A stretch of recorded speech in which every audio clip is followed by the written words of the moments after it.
Alright, so here are my predictions for the final episode. One is that they're going to introduce the enchantment school of magic. Because they've left it out and they said there are 7 schools, but they haven't talked about enchantment. This is going to tie in with Arya Steelwind investigating the mysterious murders that apparently didn't have motives or whatever. They're like, oh, they were using this enchantment magic that we didn't know about. Okay. Second thing is Eris is going to be she's already been breaking the fourth wall. I think she's actually from our IRL world, and so is Frey, and that's why you have this game's in-game mythology and lore, but then they're throwing out names like Frey and Horus because they're actually from our world. And Eris is also going to be revealed to have been the narrator of this game since the beginning. Alright, finally, Aster and Arya are going to get married. They better get married. And they're gonna. The final scene of the game is going to be Aster and Arya, or Estaria if you will. It's going to be their wedding. Tyrion and Celeste are going to be there at least to date, probably dating. I don't think that they'll be getting married before Arya and Aster, but they'll be dating. And then in this final wedding scene of the game, they're going to tease either DLC or a sequel of some sort at the wedding. Those are my 3 predictions. So, enchantment exists and is newly discovered or found out about. Eris is from IRL and is the narrator of this game.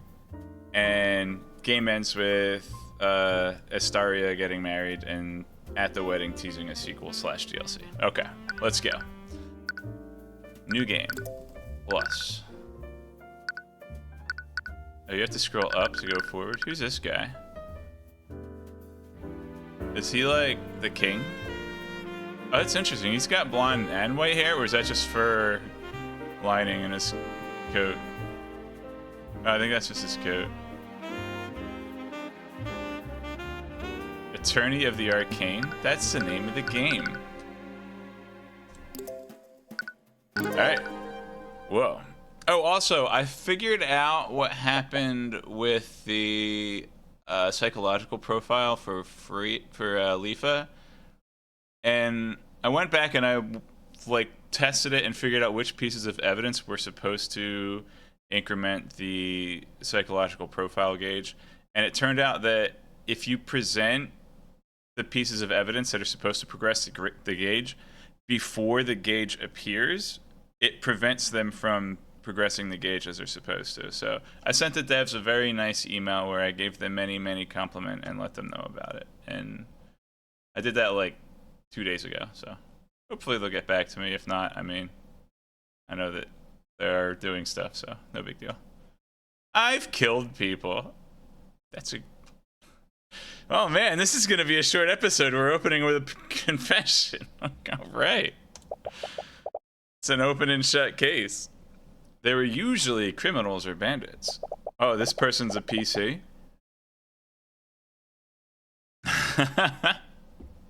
But it still frightened me how unaffected I was by their death. Definitely a PC. It always came so easily to me. I was good at it. A little too good. People told me that taking the lives of others would be hard, but I never felt that uneasiness. Not even once. It made me think that I was some kind of unfeeling monster. Like Azula. Maybe I am.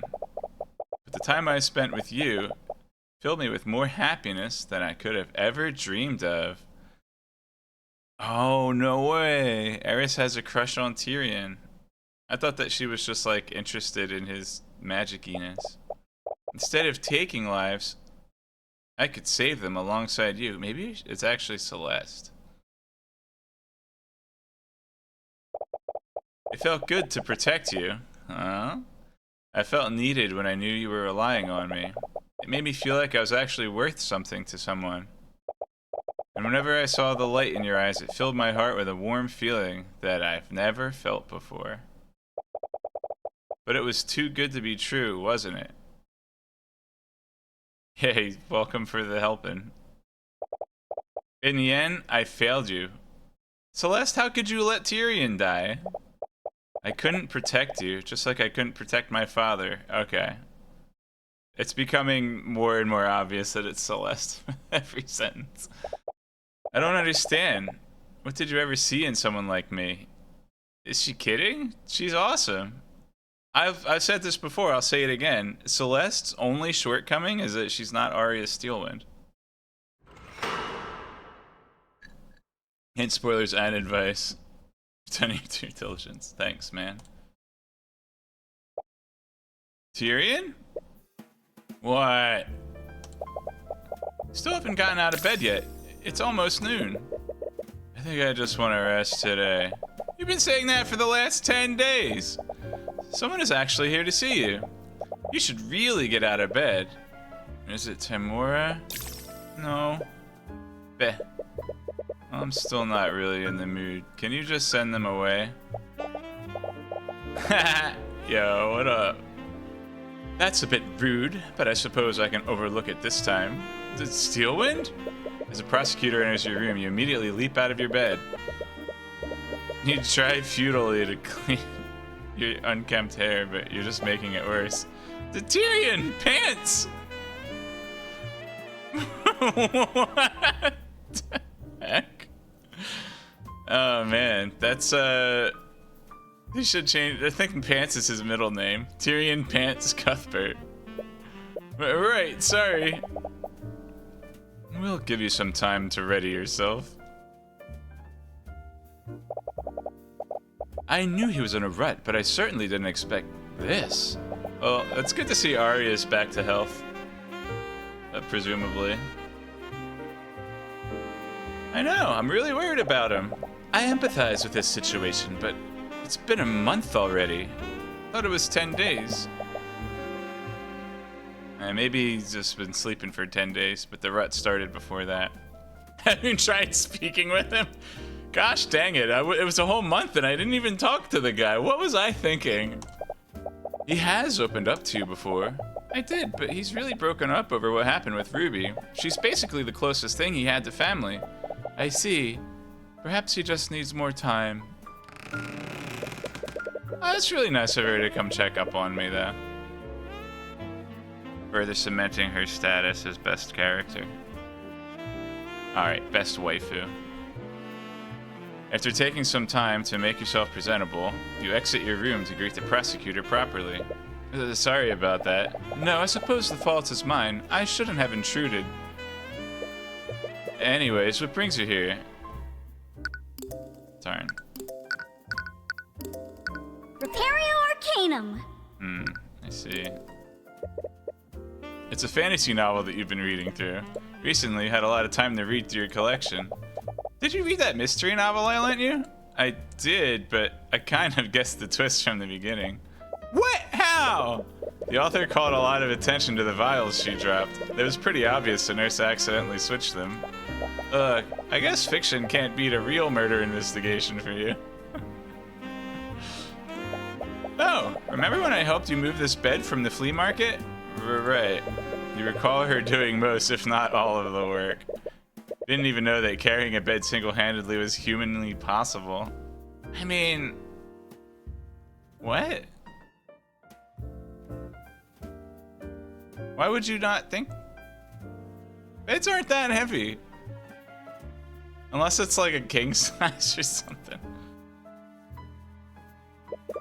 It's a stairway leading to the second story of your home. Oh, okay. I was kind of wondering, like, how did Arya come up to my bedroom? That was kind of awkward, but it's like right by the entrance. It looks like, is this another bed over here? Maybe that's Ruby's bed. You haven't cleaned up the upper floor in a while, so it would probably be best to make sure Steelwind doesn't wander up there. That's good. Are you doing well, Mr. Cuthbert? You seem... wait, I'm not going to present anything yet, but I'm going to see what we got. Oh, you're a main character. You get to be in the profile. You get to be in the profiles list before the game even starts. All right. You seem... I'm fine. Of course. I just couldn't help but notice your absence. You haven't taken any other clients since Beatrice's trial. Going to be honest, I'm not even sure if I want to be a defense attorney anymore. What? I've spent my whole life training to be one, but I was only doing it because someone else told me to do it. Do you not enjoy it? You are very skilled at it. I don't know. I've been trying to take some time to think about everything, but you still haven't found any answers. Have you considered becoming a prosecutor? I don't really like being on that side of the courtroom. Actually, it was Celeste that doesn't like being on that side of the courtroom. That was so funny. I actually thought it would have been more fun to play from the right side, but I could see some people getting like a little tilted by it. So like the developers did what they had to do, and it was pretty funny scene too. Your time as my stand-in made it clear that you have the ability to. A prosecutor. You would have never even considered that a year ago. Hey man, it lets you put nobles behind bars, dude. But you understand now there are criminals who need to be brought to justice. And despite how difficult she is to face, Steelwind never engages in outright corruption like the other prosecutors of the Crown. If you follow her example, you could fight injustice that way. But even if you did, you'd just be following someone else's footsteps, just like before. I'll think about it. Please do. At this point, I could use all the help I can find. Have your injuries been healing well? Yes, Nightgrave's skill in necromancy is quite remarkable. I'm glad I introduced him to House Asclepius. Asclepius. What did you say? That house specializes in the study of necromancy. Asclepius? After Nightgrave's expulsion from the academy, I thought it was only right that he be allowed to continue his studies. Why did he get expelled? Maybe they're about to tell me. Right, he mentioned that he owed you a favor. It was only logical. It would be a waste to let someone of his talents fade into obscurity. I'm glad Wallace was able to continue his studies. He clearly wants to use his talents to better society. He's definitely in a better place than you are right now. Even so, should you still be moving around like this? What did... I don't remember him getting expelled. I remember him being accused of murder and then being acquitted. Oh well. Should take more time to recover. As much as I would like to, there's been a recent uptick in cases of mage blight lately. Oh, here it is, the mage blight cases. Mage blight. You recall hearing about that many times. If a mage exceeds their stamina by overusing their magic, it starts to affect their mind and send them to a violent frenzy. To make matters worse, the nobility has been trying to suppress information about these incidents. Right. It's not a good look whenever a mage goes on a murderous rampage. I was actually surprised to see you here, Celeste. Well, I can't just leave him alone anymore. He ticked off a criminal overlord. Yeah, but who's paying you? They're definitely going to send someone after him, and he can't really take care of himself right now. Celeste, your thoughts are leaking. Hey, get out of my head! What? It's nothing. I am surprised, though. Not many people slight the Eye Taker and live. He's known for taking swift retaliation against his enemies. We're hoping he's laying low after his plan with Beatrice fell through. That does match with the reports I've read. Supposedly, he's been absent from many of his enterprises. I remember Eris did something in the epilogue of 4. She, like, revealed that she wasn't actually his daughter? But she was, like, taking her place. But now, like, did she attack him? I don't remember. You're not looking forward to dealing with him. It's bad enough that you're already on the nobility's bad side. Yeah, but now you can become a prosecutor and take down Eye Taker legally. By the way, Tyrion, Ruby sent another letter. Do you want to put it with the rest? Right. Interesting. They were like, oh, someone's at the door. Is it Ruby? No. Aw, disappointed. But they're ignoring her letters. Interesting. Have you spoken to her since the trial? I see, that does explain her recent mood. Right, you two probably see each other a lot. I've prosecuted a few of her clients recently, but it's clear she's not nearly as threatening as before. Should we talk about something else? Of course, my apologies. Oh, the tea's ready.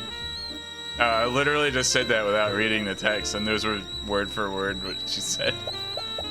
Oh, thank you. Tea sounds lovely right now. I didn't make tea for you, Arya. I mean, I would make tea for you. I don't think she did.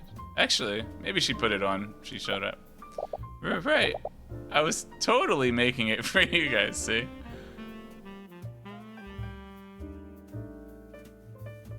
I mean, what did you only boil 1 cup of water? I'm sure it'll be fine. Oh, maybe she actually has one of those things that brews it as the water heats up. She walks to the cabinet in her kitchen. She takes out 2 more teacups. You guys better enjoy this. These are my last bags of... it's her favorite. The tea from the first episode that I remember. Whoa! That's the Canadian way to spell whoa. As she walks over to you, she slips on a scroll case that you left on the floor. She regains her balance, but the teacups slip out of her hands. The boiling liquid is airborne and is heading right toward your face. Is this how Tyrion dies? Oh man, tragedy.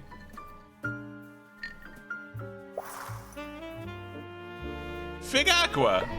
Celeste reacts immediately and points her index finger at the tea. Her magic takes hold. The tea freezes just inches from your face. She breathes a sigh of relief and she brings the tea back into their cups. You really need to clean this place. I'm your bodyguard, not your maid. Right, sorry about that. That was shaped liquid, wasn't it? Yeah.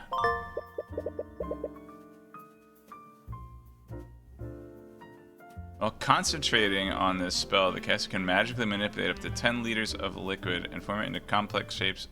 Anytime the caster can choose to freeze the liquid and solidify its current shape while frozen. Okay, so she can, it's actually like liquid telekinesis that she can also, it's just water bending. All right. While frozen, the caster can also choose to make the liquid instantaneously melt. Oh, I never expected you to. I know, but it's just too convenient not to have. So because she got accused of using that spell, she was reluctant to learn it. She really opened her mind about learning new spells. You remember when you first met her? Back then, she only knew how to cast Mage Blade. She hated magic back then. You never imagined how diverse her repertoire would become. Another visitor? Is it Aster? I'm already up. I'll check it. Alright, I'm already up. I'll check it. That's better. I mean, for him to sound so incensed. Oh man. So it's been a month. I wonder how Astaria has developed since then. Well, whoever they are, I'm not giving up any more of my lotus tea. You open the door and don't see anyone, but there's a letter in your mailbox. Take a closer look at the envelope. It's sealed with candle wax. There's a crest on it.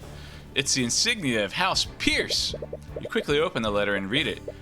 Despite supposedly being written by a noble, the paper has been torn in half, but the message is clear. I hope you understand. I would have never contacted you unless I had no other choice. I know the truth behind McCoy's true parentage. She has parents. And I'm aware of how vital this information is to you. As you know, my execution is scheduled for next month, and I'm running out of time. I want to trade this information with you. In exchange, you will grant me my freedom. Meet me in the private prayer room within the Grand Cathedral of the Scaled Lord at 2 p.m. You will save me from my fate, or else you'll have to figure out this secret some other way. What? Oh boy, letter from Garrick Pierce. Sent you a letter, but the paper is torn in the middle. The contents.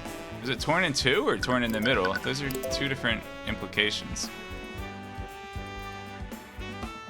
It's been torn in half. Okay. Contents read as such. I hope you understand. Oh. It's just the same words. If he thinks for a second that we'd even think of helping him, I know how you feel, but aren't these the answers you've been looking for? I don't care. We're not going to help him. That was never an option, but there's clearly more to this. I agree. How was he able to find out in the first place? The truth is, Celeste, I've also been looking into your parentage. I mean, that was obvious. It was obvious. Alright. Why didn't she say anything other than constantly probe me about my parentage? I mean, constantly probe her isn't that one time. I'm sorry, but I didn't want to raise your hopes. Aww. And I was apparently right to do so. I couldn't find any information regarding your birth. Oh. So, if you couldn't find anything, how was Pierce able to? House Pierce is low on the political hierarchy. He doesn't have access to the resources I do. He does own land in the McCoy Taverns is on, but frankly, his whole situation is suspect. And why would he ask me for my help? I was the one who indicted him in the first place. Even if I did agree to help him, it would be nearly impossible for me to get him an acquittal. He must be desperate. His execution is scheduled for next month, after all. I don't think people ever got executed in Ace Attorney, at least not in the one set in modern day. Or at least they don't talk about it. It's possible that he reached out to Timora as well. Still, I can't believe he'd set up a meeting at the Grand Cathedral today of all days. Oh no, is it her wedding day?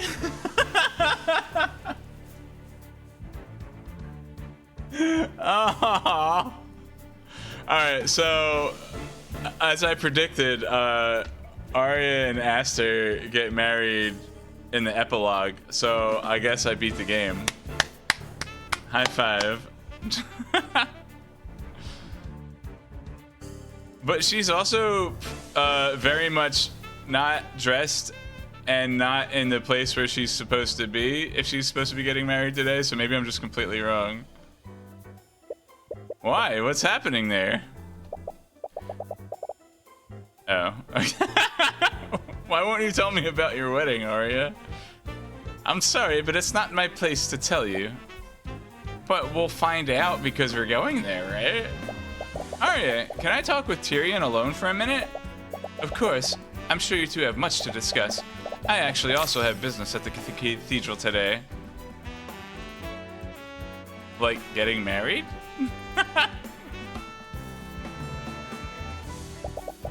I'll be taking my leave. Why is she being... Alright, if she's actually just going to her wedding, why is she being secret about it? But I could see her being kind of like shy about it. Although, I don't know why Tyrion and...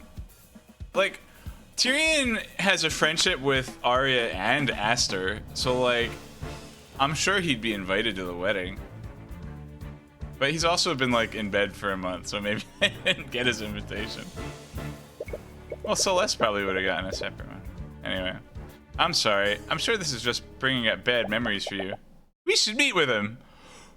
Whoa. What? We're not going to help him, obviously. But I had an idea. He's probably really scared of his execution, right? And he's desperate enough to ask you for help. What's that supposed to mean? I suppose that's true. So, think about how stressed he would be if you showed up and refused to help him. What? I could use the Eye of Horus on him. We can get the info we need without having to give him anything. Very integritous of you. But are you really okay with this? You'll have to see him again. Yeah, I'll manage. I mean, he might have killed my dad, but he's gonna help me find my other dad. And it'll be worth if we could finally get answers I'm looking for. You've already gotten her hopes up. But there's no guarantee that he actually knows the truth, right? He could just be bluffing to get you to help him. That's what I was thinking, because, like, if Arya couldn't find anything, she's from a pillar house. I swear, if she's getting married and didn't tell me, I'm gonna be mildly upset at her. But if he does know, you can't just ignore this. You need to verify his claims yourself. Ooh, go away, Celeste. I know you're pretty and all, but there's like a gorgeous city behind you.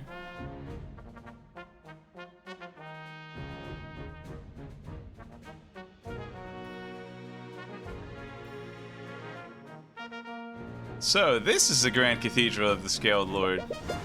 Have you never been here before? This is a new song. I think it's a new song.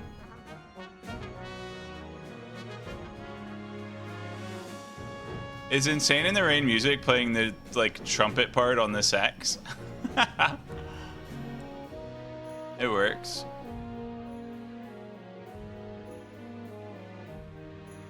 Have you never been here before? I thought you spent a lot of time in Rathholm. The church at Bahamut wasn't that popular in my hometown, and I've never been the religious type. What about you? It never really caught on with me, and apparently my roots are more celestial than Draconic. Is he a plane touched? Yeah, I guess that makes sense. Oh man, Celeste thinks I look celestial. However to take that.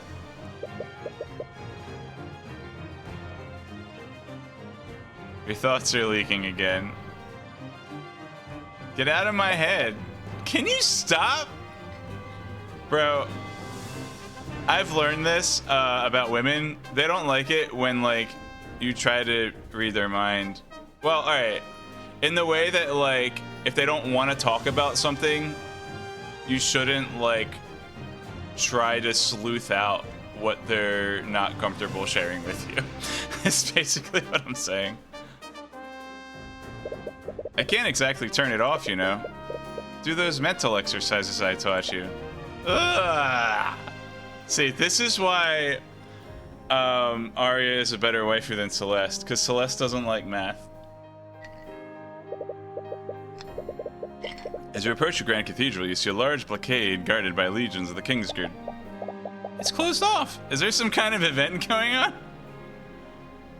I swear, if they don't show me Arya wearing a wedding dress, I want my money back. You recall Steelin mentioning that she was heading here as well. The nobility must be using the cathedral grounds for something. It might explain why Pierce wanted to meet you here. It's probably secluded from prying eyes today. Tyrion Cuthbert? As you approach the blockade, one of the knights notices you. Yup, not on the list. He glances at you and Celeste. We've been expecting you. I see. You exchange glances with Celeste, but you both enter the cathedral grounds. So did Arya invite me to her wedding, or was it Piers? The main building is massive, yet mostly empty. Oh, maybe it's just the rehearsal. So she wouldn't be wearing the dress. But we'll wait till the epilogue. It is, honestly, it's not that massive. As far as, like, churches that I've been to, especially, you know, more ecumenical churches and Catholic churches, like, it's just very small. Maybe I'm standing, like, 90% up the aisle, though. Pretty, though. You only see a few people within, and most of them are quite familiar. You spot Leaf and Miriam as you head further into the room. Oh, maybe Leaf is getting married. Well, alright, so it's obviously not the wedding because it's empty. Maybe it's a rehearsal. Did they have wedding rehearsals in the days of arranged marriages? They both avoid eye contact with you, but it doesn't seem to be purely out of resentment. Why would Leafa resent me? Oh, I did it. Alright. I did get their sister indicted, but, like, I feel like Miriam would have been the more antagonistic one. As soon as they see you, they move their conversation elsewhere. It's clear they still have mixed feelings about you and how you convicted their sister. Yeah. In another corner of the room, you spot Lord von Shanktus speaking with another individual. Oh, who are you? Orb girl. I'm just gonna use my imagination and pretend there's another sleeve on this side. She actually looks more like Leafa. That's interesting. She seems to be of somewhat of equal social standing. You feel like you've seen her somewhere before, but you can't quite remember where. Was it one of the paintings in the Frigga household? Maybe it's Leafa's stunt double. As soon as you enter the room, Von Sanctus flashes a quick look of disdain at you. You see him slowly move his conversation out of the room as well.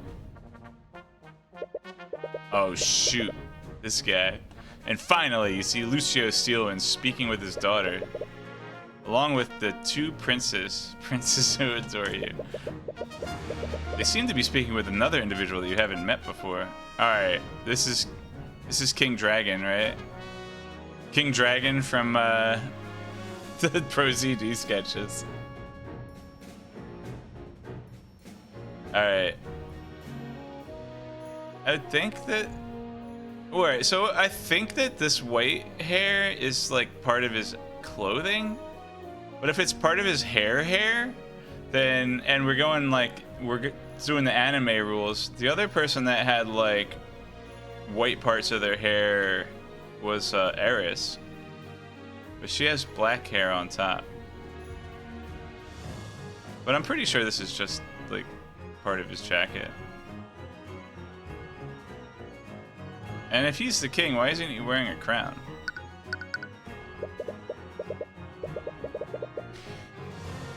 But he's got like these marks on the side, so maybe he is actually like a dragon descendant.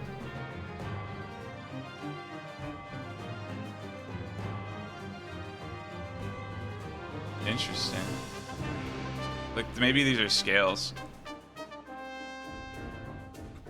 His gaze narrows and he stares at the two of you warily. Yeah, see, Aster has a crown. If that's his dad, why doesn't he have a crown? Aster especially seems surprised to see you here. Again, great pants, dude. He and Lucio ask the prosecutor something, but you can't quite hear their conversation. When she responds, Aster raises his eyebrows, and Lucio's expression darkens. Is he disappointed that she's gonna let me stay? What's going on here? This is a little awkward.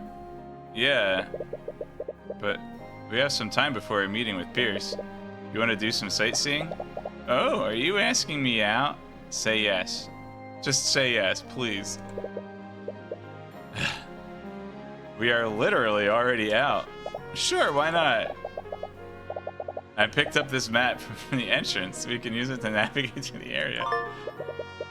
I love how they stopped trying to come up with fluff reasons why I have maps. They're like, here's your map. Map of the Grand Cathedral's been added to your notes. Yum. I will look at it immediately and stop talking to my should-be girlfriend. Knave. Map of the Cathedral grounds. Ice view, quarters, balcony, prayer room, common room, garden. You want to go to the garden? I'm also a little interested in what all the nobles are doing here. It is strange. Perhaps someone can tell you more. I think I saw Arya over there. We should go say hi. As you approach the group, the Grand General and the unnamed nobles stare at the two of you.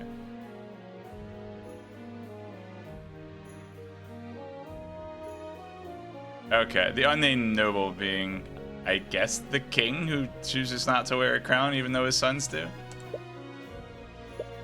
Yeah, there it is. There's the unnamed noble. Hello. Looks at you and slowly silently scans the two of you. So you're trying to read something. Then walks away without a word. Rude! At this point, I'm kind of used to it. Mr. Cuthbert and Miss McCoy, I'm surprised to see you here.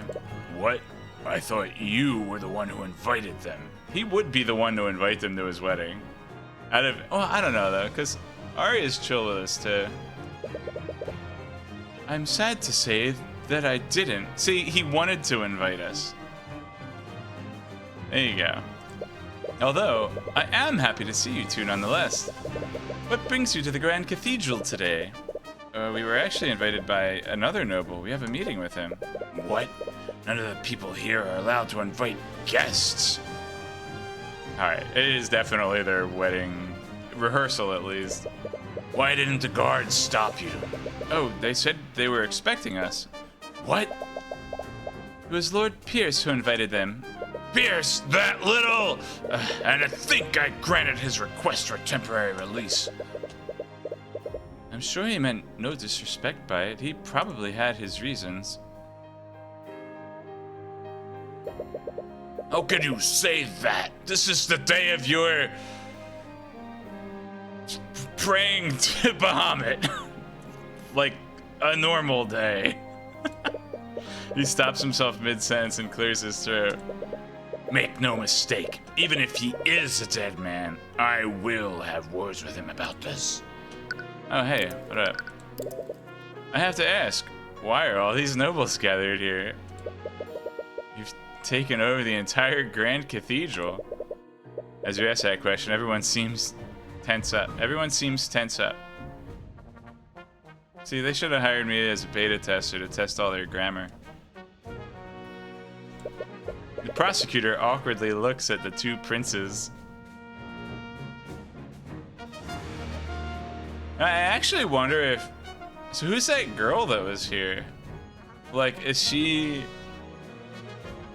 Oh, maybe she's just their sister. Alright, she's probably just Esther and Alaric's sister. It was just threw me off that she looked like Khalifa.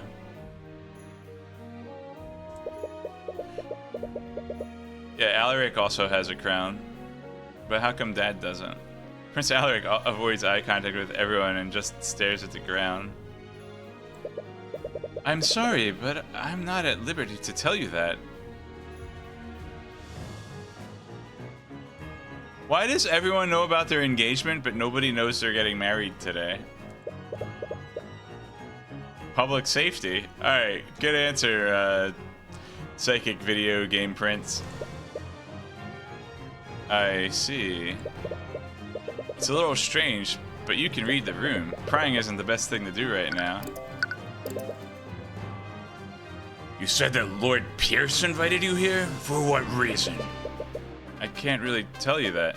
You will tell us if it poses a threat to the nobles in attendance. But please, Lord Steelwind, there's no need for that. Mr. Cuthbert would never do anything to put anyone's life in danger. Unless they were a criminal. As you wish, your majesty. Is this the reason why Pierce asked for temporary release? Interesting, so Pierce has temporary release to attend whatever this is. Is it supposed to not be like super duper obvious? Like, he could have met with you in his cell, but perhaps he wanted to be away from prying eyes. Lady Steelwind, your majesty, the High Speaker is ready to speak with you. Oh, wonderful. I've been looking forward to this all day. Shall we go together, Miss Steelwind?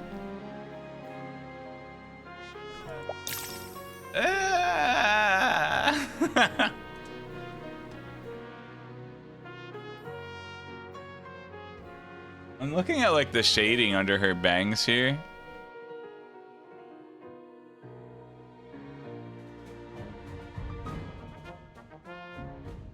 At first I thought it was like her eyebrow. Her eyebrows are up here though. Huh. I mean, there's like these lights coming in from windows. I'll give it to them. Yes, your majesty. She would like to accompany you. Again, he had arranged it. To recap, if you missed it from episode 4, he, I guess, probably had a hand in arranging their marriage, but because of Aster's liberal political ideas, he kind of regretted it. Wonderful. We shouldn't keep him waiting. Okay. Aww. Scaled Lord. How does she plan to marry him if she can't even speak properly in his presence? Honestly. I also have something important to do. Good day to you, commoners. He's going towards the washrooms. I will be taking my leave as well, but make no mistake, my men will be keeping an eye on you two. Everyone has left the room now. Perhaps you should move somewhere else. Let's go to the altar and watch them practice getting married. Repario Arcanum. There are rows upon rows of seats for worshippers to sit at. At full capacity, this room could probably host thousands of people at a time. I'll use my imagination. Sorry. It does look very good.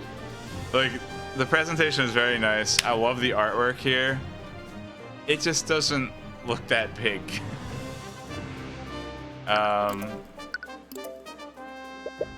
It's a stained glass window. A small ray of sunlight is shining through it. Just one ray?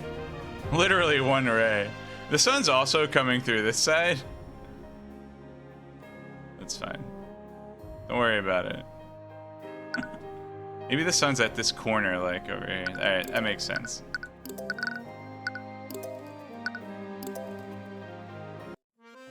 This guy. Oh! What are you doing here? Did you follow us? Not intentionally. Oh man. Alright, Celeste does probably have the best one-liners in the game, for sure. Trust me, you're the last person I wanted to see today. Hush now, Von Sanctus. Hello, Orb Girl. Is that Oriana from League of Legends? If they are here by chance, it's because the cosmic balance wills it so. She's a diviner, thank you. I feel like the orb should have indicated that, but we got there. Ugh, not this again. Or she's a nun? Wait, she's a defense attorney? Oh wait, that's me. I should probably read the name tag first. Sorry, I don't think we've met. I am Coraline Sybil, Lady of House Sybil. I was wondering, alright, I think this is in a game that kind of reminded me of Harry, well, like as I saw the game, I thought it was gonna lean into Harry Potter a little. Because it kind of made me think of the Aurors, which were like the cops slash prosecutors of Harry Potter. But they're like, I don't think there was a single Harry Potter reference until now. Sybil, of course, being the prophetess that, you know, talked about Harry and Voldemort, like before the Sybil Trelawney, I think was her name. Mostly it's been Dungeons and Dragons references, which was really cool. Cause it kind of like, I didn't expect it to be so Dungeons and Dragons leaning, and that's what, like, this, it was surprising and like really well thought out, and I was like, oh, that's cool. Like, I wasn't expecting the D&D-ness of it, and I was like, yeah. But yeah, I think this is, if there were any Harry Potter references before now, this was like the first one that jumped out at me. But yeah. Coraline? Is that a Roald Dahl reference? Wait, did Roald Dahl write Coraline? I'm gonna edit this part out if not. Neil Gaiman. And it came out in 2002. So like way later than Roald Dahl. Neil Gaiman is one of those fantasy authors that people in my podcast always talk about.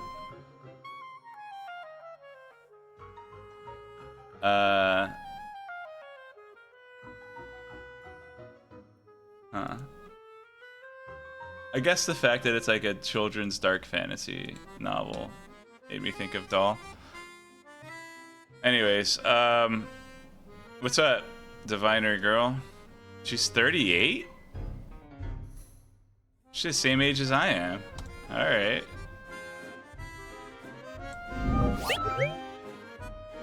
She's the same age as I was 3 weeks ago.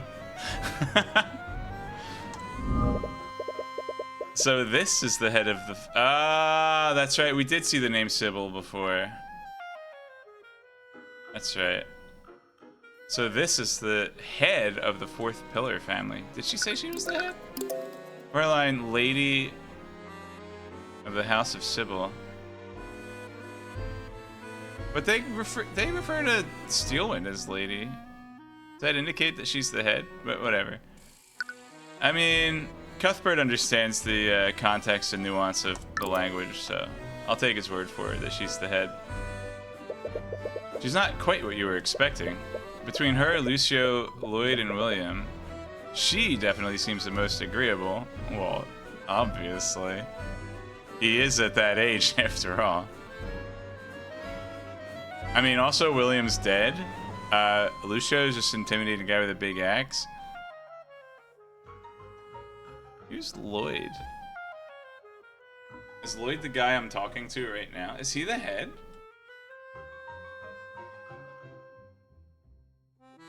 Is Lloyd Von Sanctus the head of Von Sanctus' house? Did we establish that? I mean, he's obviously, like, high up in the house. I don't know if they ever actually said he was the head. For better or worse, you've gotten to know the other pillar families decently well. It might benefit you to learn more about her, but she already knows everything about me. She's a diviner. Are you, Leafa Friga's mom? So you're the leader of House Sybil. What does your family do exactly? How dare you be this ignorant? Each of the four pillars, as you commoners call them, control different branches of the kingdom's government.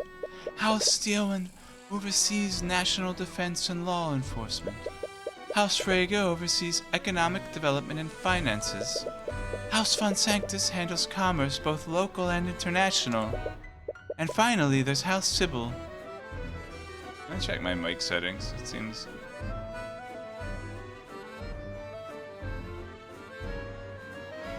Push the right button.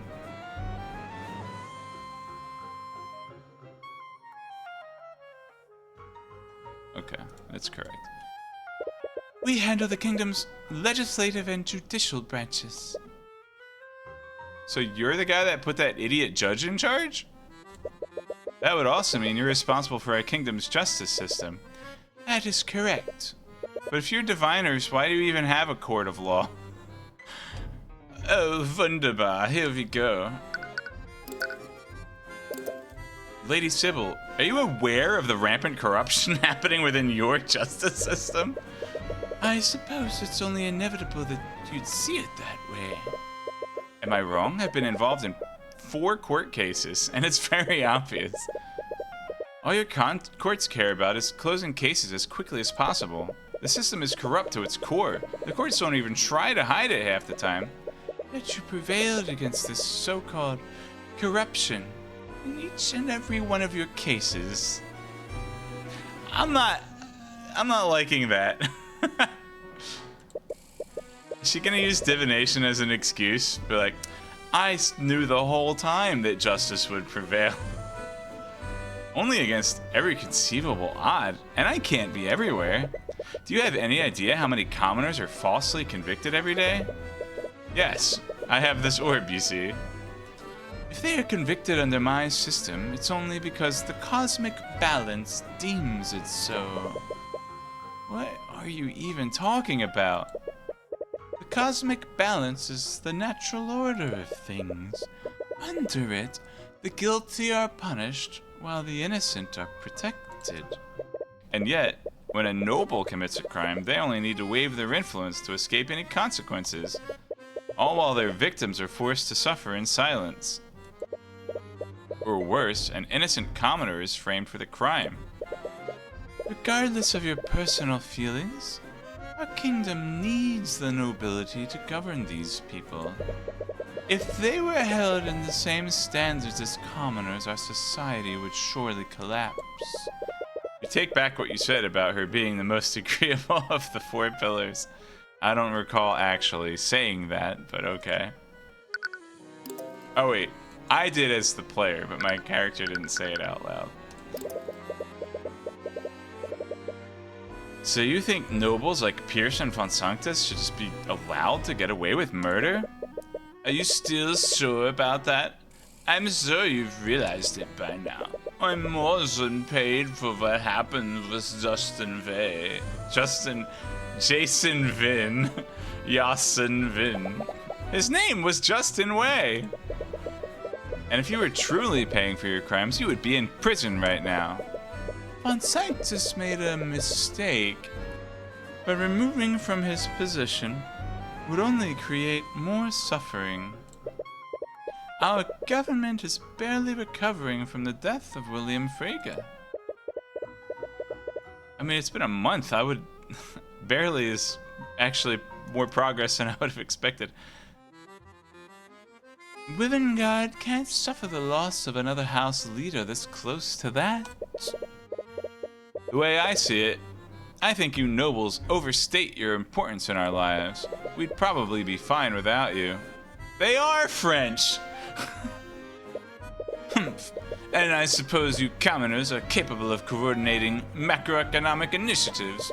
Oh, and I suppose you're also capable of engaging in diplomatic diplomacy with other nations. Face it, as much as you are loath to admit it, ours is a symbiotic relationship. More like a parasitic relationship. So that the common folk should just continue to suffer for the good of our nation. Oh wait, so what? The common folk should just continue to suffer for the good of our nation? Lady Sybil, the people of the kingdom you claim to be protecting are suffering because of your inaction. My inaction? You place the blame on me. But what have you done? Lately, you were once a champion of your so-called justice, but you've stopped your work as a defense attorney. How many lives could you have saved in the month that you spent on vacation? Don't like shame him for taking a vacation. That's pretty raw. It's not his responsibility to solve your mess. You have no idea how much he suffered trying to do the right thing. Celeste, perhaps you're right. He shouldn't bear that kind of responsibility alone. But every commoner has the ability to learn and practice law as you do, Mr. Cuthbert. So why are you one of the few commoners that do so? From what I've heard, you're one of the few people who defend mages of the common folk. Every other attorney wouldn't even consider taking them as clients. Perhaps the problem lies in the common folk, then. They are fully capable of rising to defend these so-called innocent, yet they do nothing. Never mind, this was clearly a mistake. Let's go, Celeste. Yeah. Finally, thanks to Scare Lord. You okay? Yeah, I guess I should have expected that. But I never expected someone with so much power to be so out of touch with reality. Okay. So is she the Marie Antoinette of this game? Come on, let's go somewhere else. We still have some time before the meeting.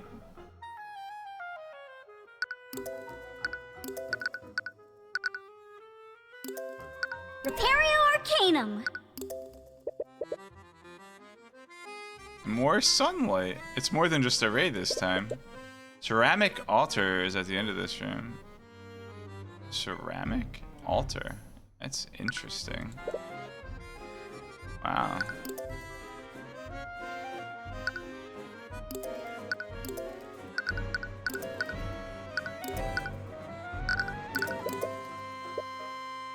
It's not my role to speak of such things.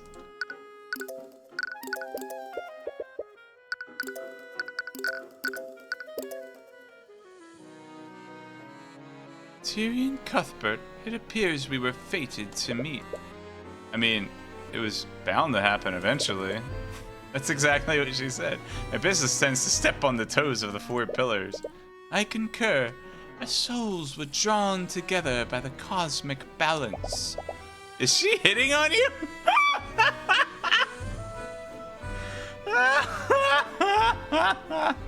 I mean, it's alright if she is. I have no idea.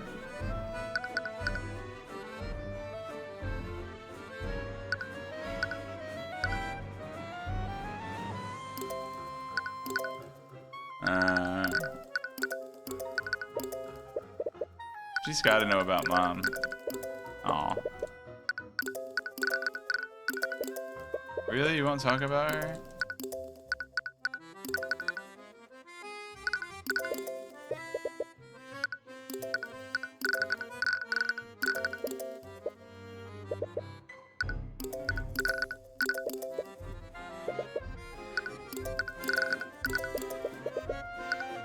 I want more flavor text.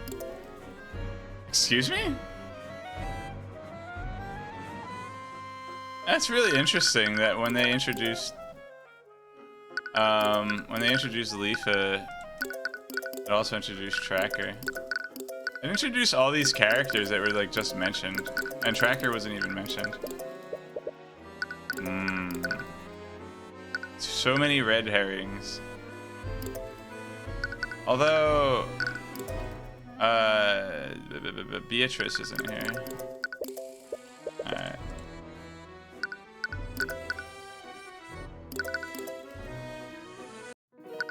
Oh, there's no one to present. Repario Arcanum. Repario Arcanum. Alright. Aw, the garden. A unicorn with a birthday hat is what I see. No, wait, it's just a horse with a birthday hat. Oh, it's a Pegasus with a birthday hat. Is it like cosplaying as a unicorn? This is a Pegasus cosplaying as a unicorn is what I'm seeing right now. Make sure you examine the Pegasus repeatedly. Okay.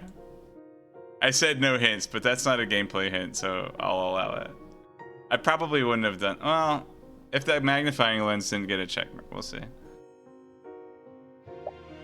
Wow, that's a little out of place. I've also called attention to the cosplay, so it's alright. What even is it? My memory is correct. It's a Pegasus. A strange statue. Ah! Hello, friends. Hello, other person that should be in jail. Oh, okay. As you inspect the I guess she also got out to watch the wedding. As you inspect the contemporary piece of artwork, you're startled by a familiar voice.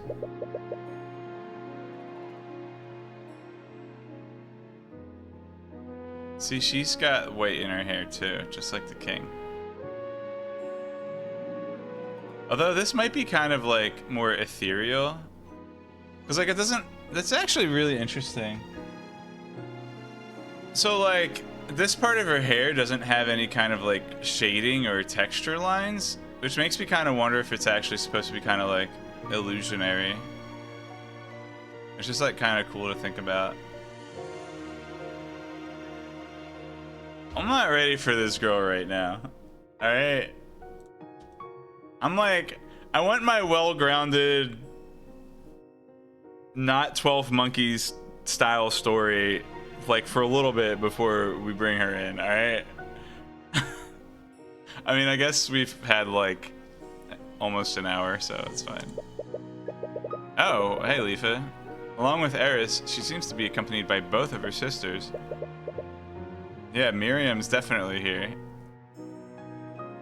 Alright. Beatrice, aren't you supposed to be dead? Wait, she's supposed to be dead? Her trial was a month ago. Is she supposed to have been executed already?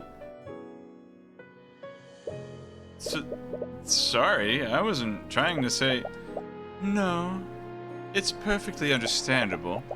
You of all people know what was on my blood contract. Oh, right, that thing. But it appears the Lady of...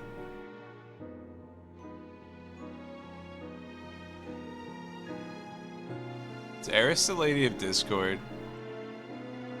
We got the little, like, thingy where the text changes, but I didn't notice the text change. Hello? Weird.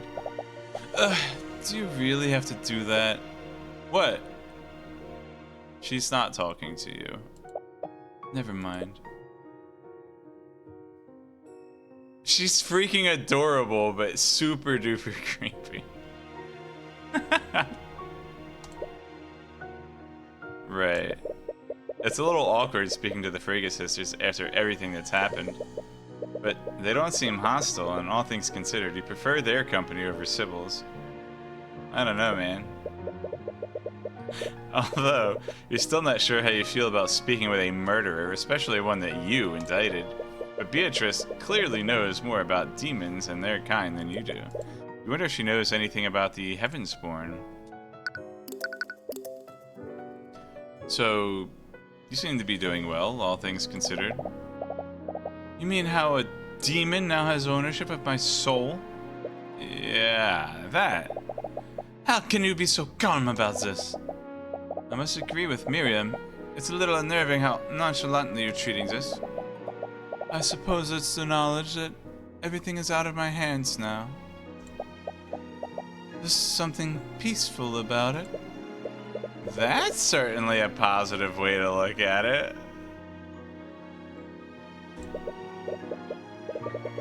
You know, my offer still stands. I can try to help you. Get out of your contract? Oh yeah. At the risk of your own life? Which part of the contract would you dispute anyways? You recall reading her blood contract in the courtroom that day. There was very little room for interpretation. It was airtight. The demon I signed that contract with is very much meticulous about the details. I've spent the last 5 years looking for any possible loopholes, but I didn't find anything substantial I could use. I don't even think disputing it is possible. I'm sorry. Don't be. You defeated me. I won't suffer your pity. I want to suffer your pity. I feel like we always end up randomly meeting like this, Eris.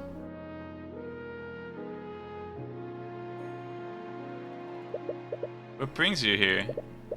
I requested to accompany Beatrice to this event. After all, I don't have many opportunities to enter a church like this, because she's a demon. Is she like, are demons to churches like vampires are to people's houses? Does she have to be invited? But we learn in Buffy the Vampire Slayer that vampires are implicitly invited to public events. No, wait, that's in the monster manual.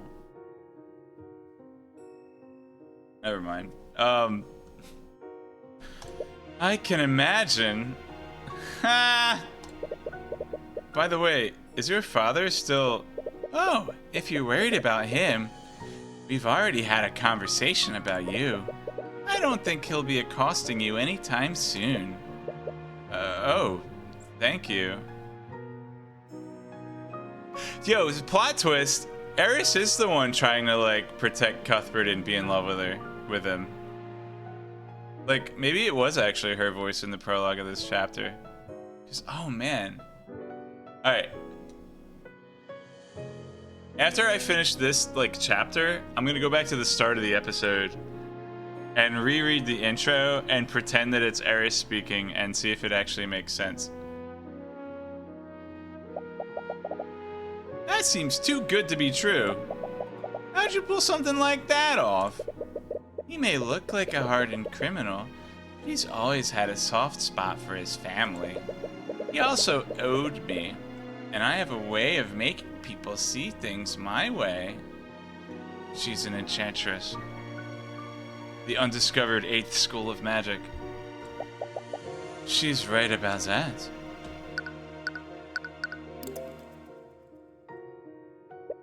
What is this thing, by the way? You called it a Pegasus earlier. It's a creature of divine origin. Many people believe that the angels of the upper planes rode these creatures into battle. I see. Do you feel some kind of kinship to it? I can only feel it suffering. What? Its face is contorted into an expression of pure agony. It screams out in terror, yet no one can hear its pleas for mercy. Queen, I think he's broken. Someone ignorant of its plight has placed some sort of vain party hat upon its head. It's as if they are mocking its torment, like some kind of demon torturing a poor soul in the fields of Avernus. What are you even saying? I'm sorry. I need to take a moment to think about what I've just witnessed here. We all should. Alright, Tyrion, you go do that. Oh, it does have a check mark. It's the same text. I got bamboozled.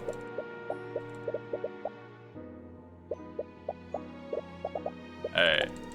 Maybe like later. Repario Arcanum. Wait, if you're here, does that mean Marineth is also... Oh, heavens no. There's no way they let me bring him here of all places. I left him as the entrance with the Kingsguard. If he tries to escape, that knight over there is ordered to kill me.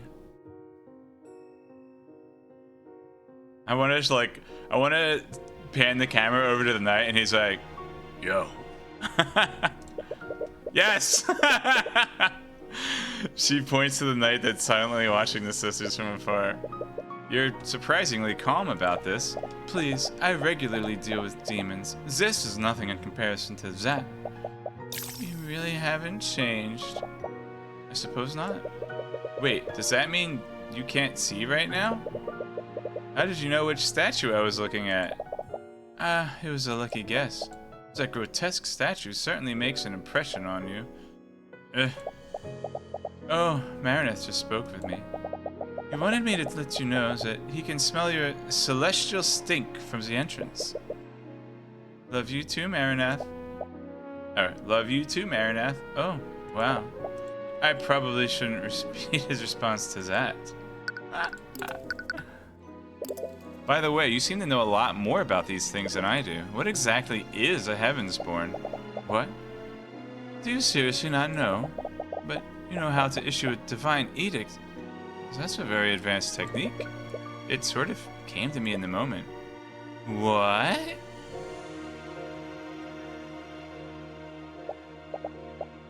Anyways, I'm quite surprised you don't know about your lineage.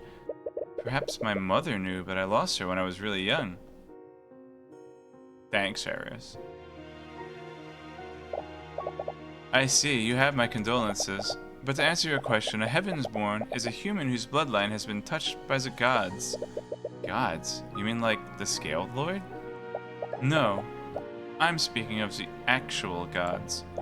Beatrice, you can't say that here. They're like in a church of Bahamut. Oh, come off it. What's the church going to do? Arrest me?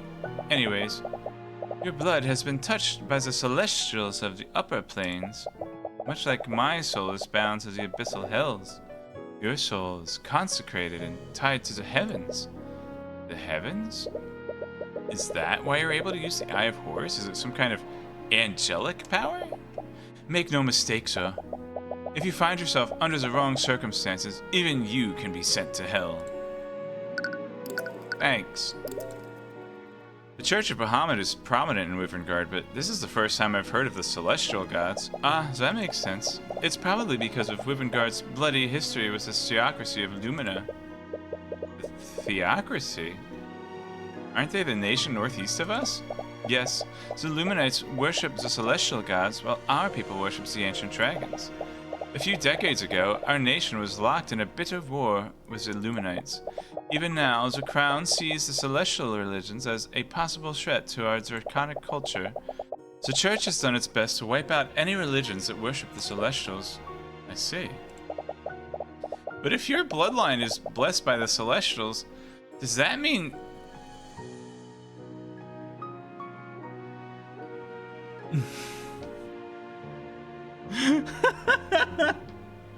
Oh, it's so cute. Does that mean that our kids will also be Heavensborn?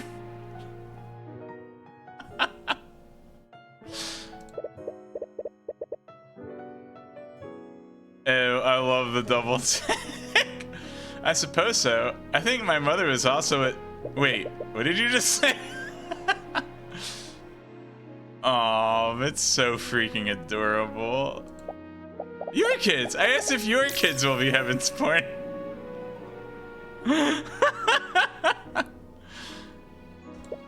Oh, I must have misheard you then.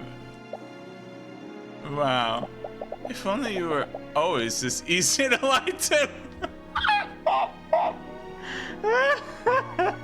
It's just when it comes to Celeste, man. He's just at that age, you know? Anyways, I'm a little curious about the theocracy of Lumina. If they worship Celestials there, would I find other Heavensborn there? Heavensborn aren't that common there either. Frankly, I'm surprised there's even one Heavensborn living in Vivengard. How did your bloodline even find its way here? I suppose I don't really know. My mother never told me much about her ancestry. That makes sense. If the Church of Bahamut knew what you were, they would have definitely hunted you down. Great. The last thing you need is another faction that wants to kill you. Anyways, travel into and out of Rivengard is technically illegal, Celeste. And I doubt Lord Steelwind would make an exemption for you. He is an old veteran of the Great Luminite War. Veteran?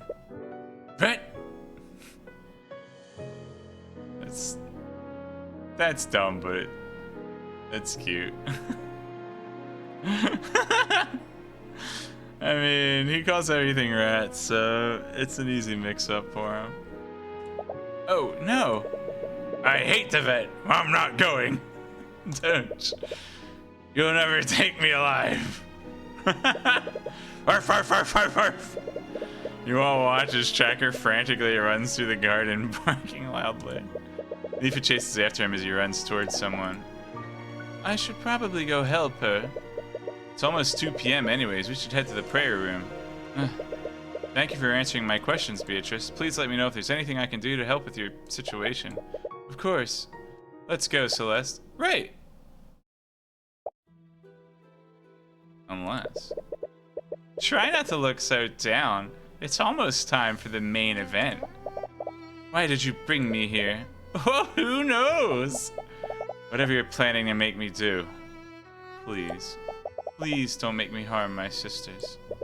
You're in no position to make demands. You'll just have to see for yourself. Stay safe, Mr. Cuthbert. Aw. Oh look, I have new text. This statue. I can only feel it suffering. What?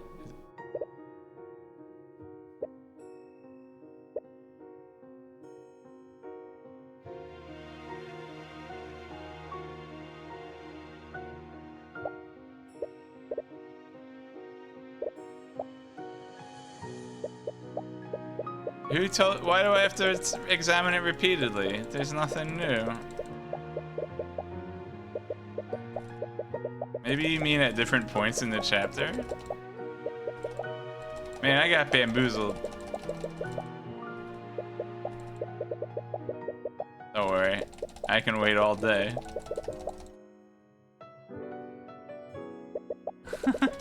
Why did you say repeatedly, though? He specifically instructed me to do it repeatedly.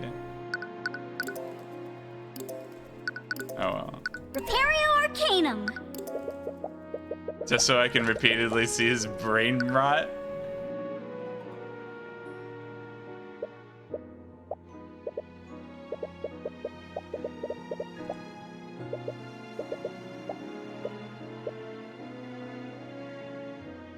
No here, please for mercy.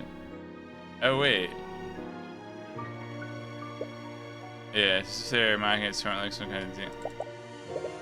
One with and without Beatrice and Eris. It seemed like mostly the same though, but let's see. I kind of skipped through it because I thought it was the same. Screams out in terror, yet no one can hear its pleas for mercy. Someone ignorant of its play has placed some sort of vain party hat upon its head. It's their magnet, some kind of demon torturing some demon like Eris. Did Eris put that hat on him? What are you even saying? I'm sorry, I need to take a moment. We all should. Alright, Tyrion, you go do that. It seemed mostly the same, but okay. Can I watch the wedding? I want to watch the wedding! It'll be at the end of the game, don't worry. Are you ready? Yeah! At least, I hope so. If it becomes too much for you, don't hesitate to leave. I only need a few moments to look into his mind. No! I'm the one who asked you to do this. I'm not gonna leave you alone with him. Oh, she's jealous. She doesn't want to leave us alone. Alright, if that's what you want. Oh. Tyrion? The music changed. Yeah? Do you think our kids will be heavens born? Thank you for doing this. It really means a lot to me. Of course, this will finally give you the answers you've been looking for. It's not just that. You've done so much for me since I met you. You got me acquitted. You helped me work through my grief for my dad. It feels like I could never repay that. What are you talking about? For the past few months, all I've been doing is relying on you. I genuinely don't know what I'd do if you weren't part of my life. I should tell him. Don't learn how to block your mind now. Tell me what? Ah, get out of my head! You're really bad at guarding your mind, and yet... You know you can tell me anything. You can tell me anything, right? Oh, Excuse me, get back to your wedding rehearsal. It needs to go off without a hitch, alright? Ah, Arya? How long have you been standing there? Well, I knew you'd be here around this time. I wanted to wish you luck. But then, you two seem to be in the middle of something. Well, I didn't want to interrupt. So I just watched. Yo, what's with these stained glass windows? These are like really cool.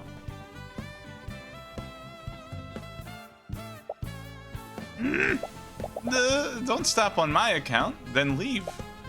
I'll just get out of your way. Thank you. As she awkwardly skitters away, see something fall out of her pocket. Oh, Arya, you dropped your wedding ring. Your runestone. She accidentally activates it. An image of a piece of evidence appears for a brief moment, but she quickly hides it. Oh my gosh, she's too freaking much. I love her so much. But not before Celeste sneaks a peek at it. Oh, evidence.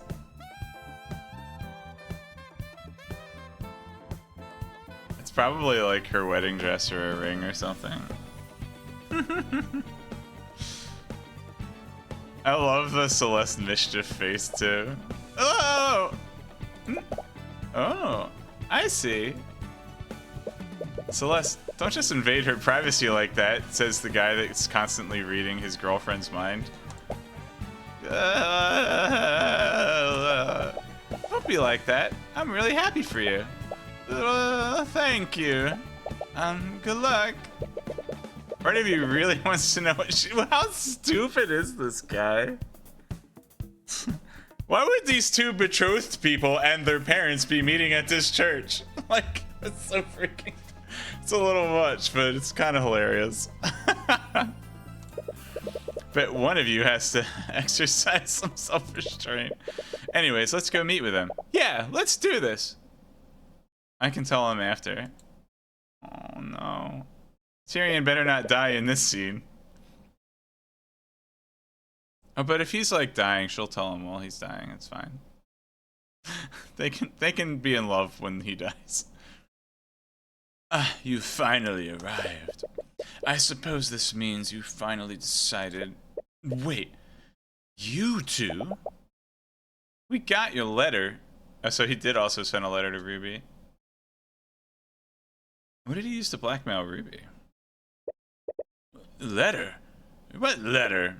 You sent us a letter, Pierce. But if you didn't, then why were we allowed in Eris? Okay. It said that you knew who Celeste's parents were. Eris would know. Maybe Sybil would too.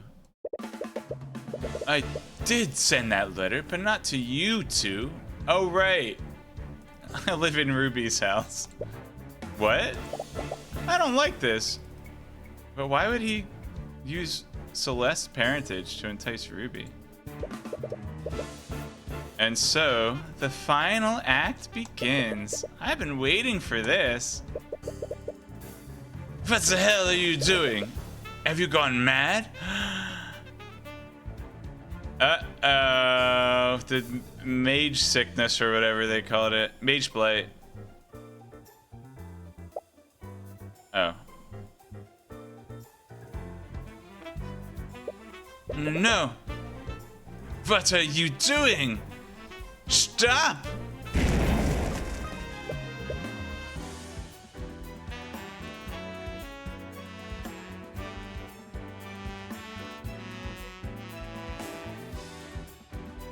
On her wedding rehearsal day, she just goes and murders a guy. She was getting too close to the truth of Mage Blight. Oh no. Lady Steelwind? Okay, she does have a sleeve on the other side, thank goodness. Whew. Alright.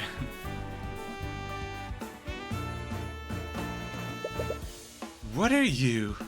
Oh no, she's gonna use her divination to testify. Oh, never mind. She's just here. I thought she was...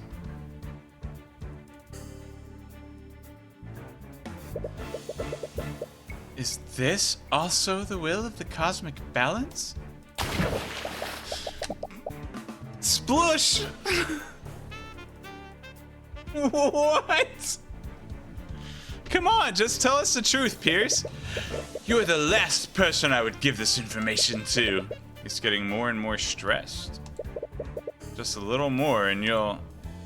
As you interrogate him, you suddenly hear a loud crash outside the room.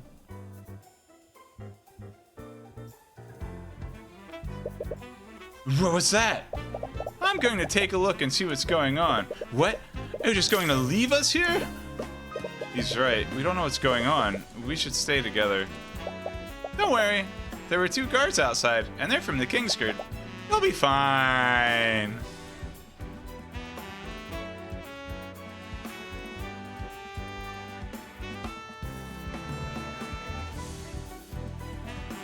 Oh no, but in the prologue it seemed like she failed to protect Tyrion.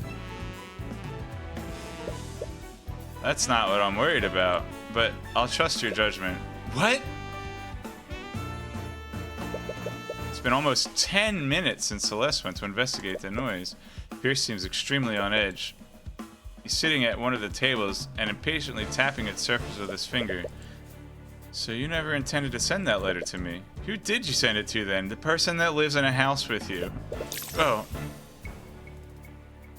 As if I would ever tell you that. Luckily for you, he should have accumulated enough stress by now. Yo, why isn't part of the mechanic to like increase people's stress? They should get like a stress meter, and when it fills up, you can use the Eye of Horus. Maybe in the sequel. Why are you looking at me like that?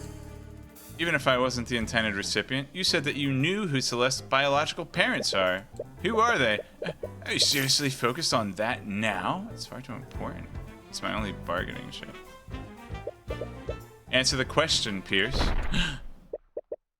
What was that? Somnia.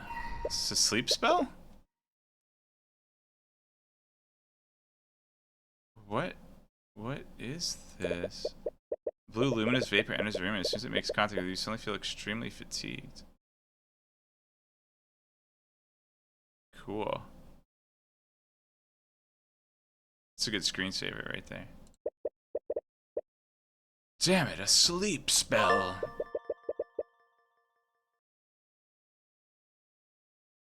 Oh.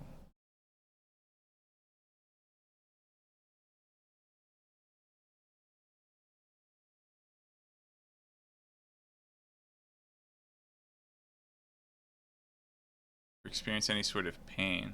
Violently shaken. It's concentration, though? It's kind of interesting. It emits a mist. Conjuration. I miscalculated. No. If they got here, that means Celeste.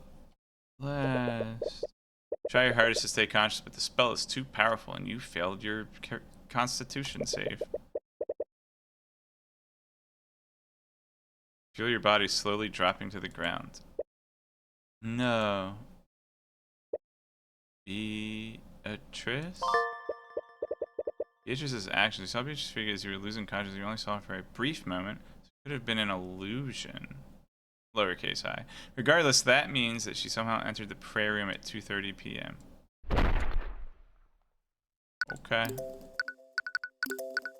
Alright. Time for a bathroom break.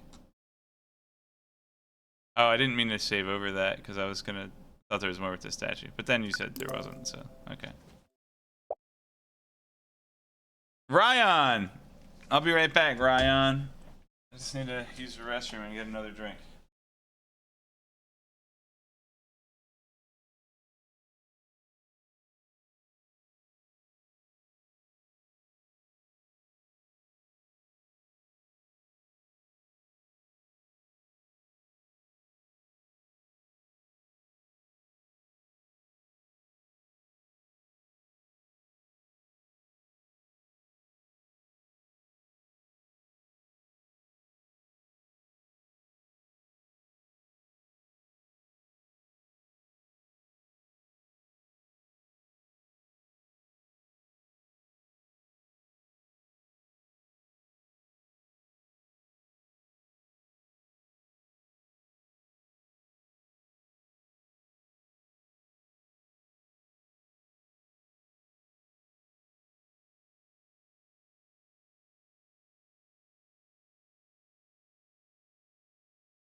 Ryan Burt.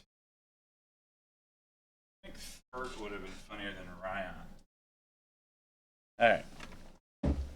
Let's go. Tyrion!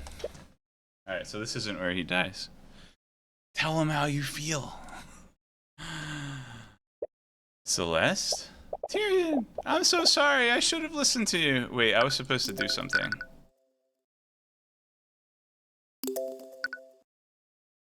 Oh. Not close the game entirely. Oops.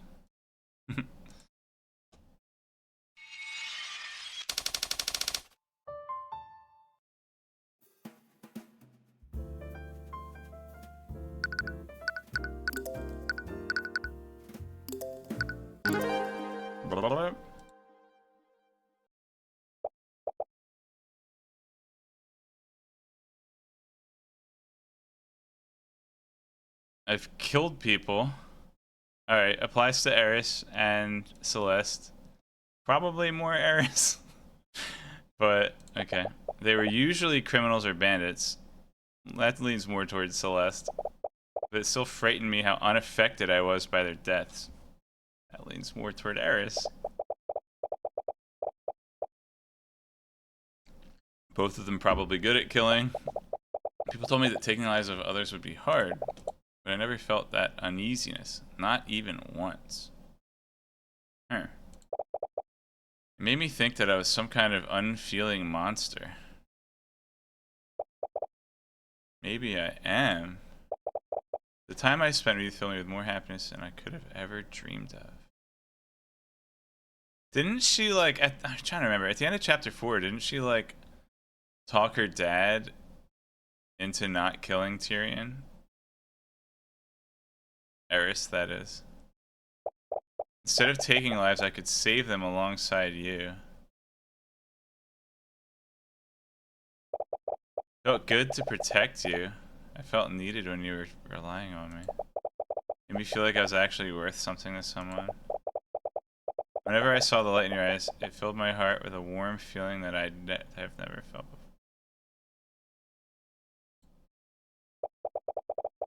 But it was too good to be true, wasn't it? In the end, I failed you. I couldn't protect you, just like I couldn't protect my father. Okay, that is like leaning heavily more towards Celeste and not Eris, because like...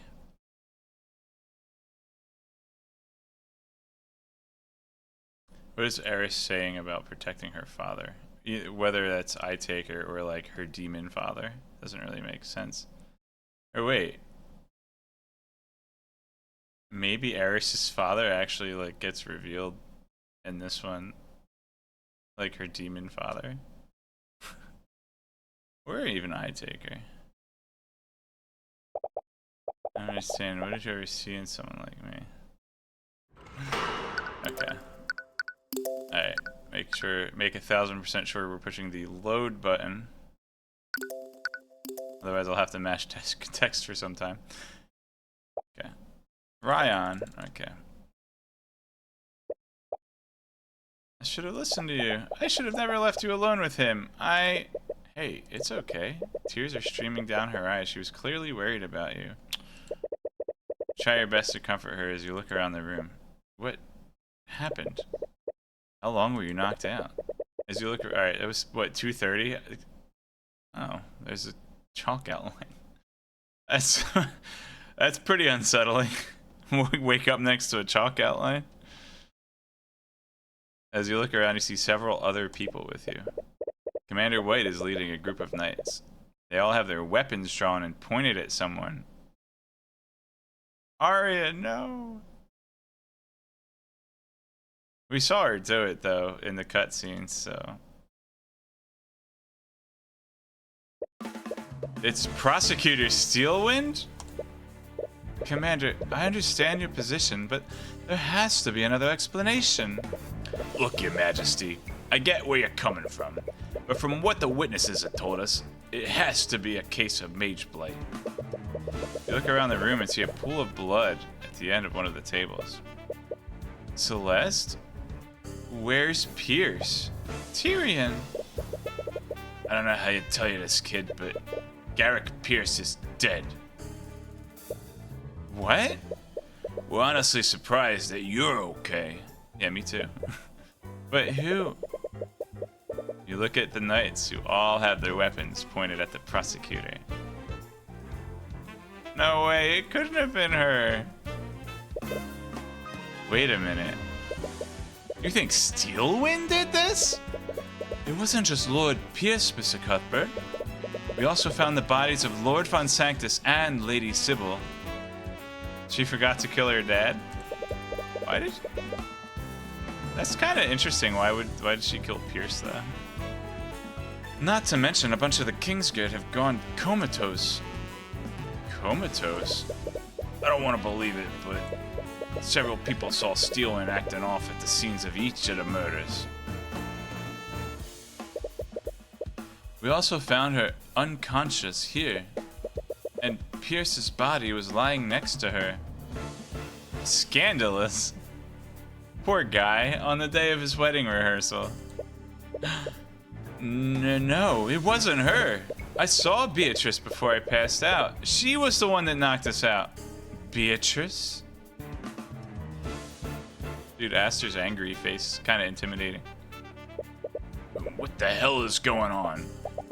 Commander White, you need to put me in a holding cell. Oh man, she still continues to be the best. She's like, I'm the prime suspect. Follow protocol, please. It needs to be one with an anti-magic field. What? I'm a danger to everyone here. We need to go now. What are you talking about? Now is not the time. Do it, Commander. Right. You watch as the Inquisition arrests Tyrion and escort her out of the room. Damn it, what happened? I know you have many questions, Mr. Cuthbert, but we should make sure that you're okay. Yeah, there's a necromancer in the nave. They have a point. You have no idea what happened while you were asleep. Follow the suggestion, but not before making a note of the current time. It's 3:12 p.m. I was out for 42 minutes. What's up, necromancer person?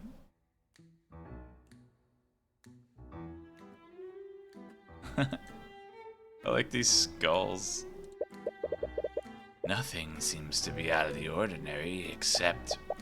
What? What's wrong with him? If you would just let me finish. There appears to be a trace of necromancy on you, Mr. Cuthbert. Necromancy?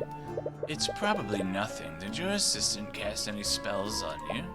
Oh, right. I used healing magic on him when I found him unconscious.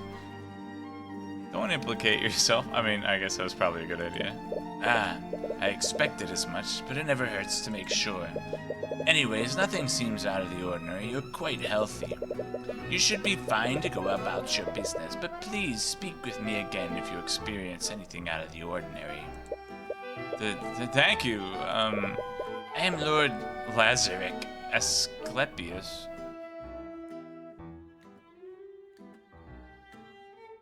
Okay, he's like, that's the house that Grave Boy was learning under. Lazaric. Is this guy gonna come back from the dead? Lazaric. I approve of the name Lazaric. I wonder, is this an anagram? Class Pious. Class Pi. You. Wait. Suspicious. Suspical.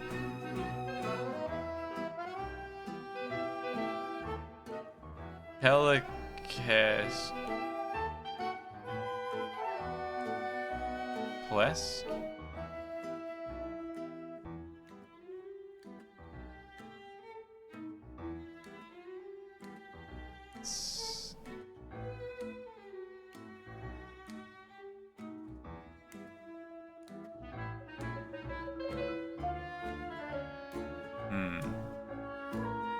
Awful piss.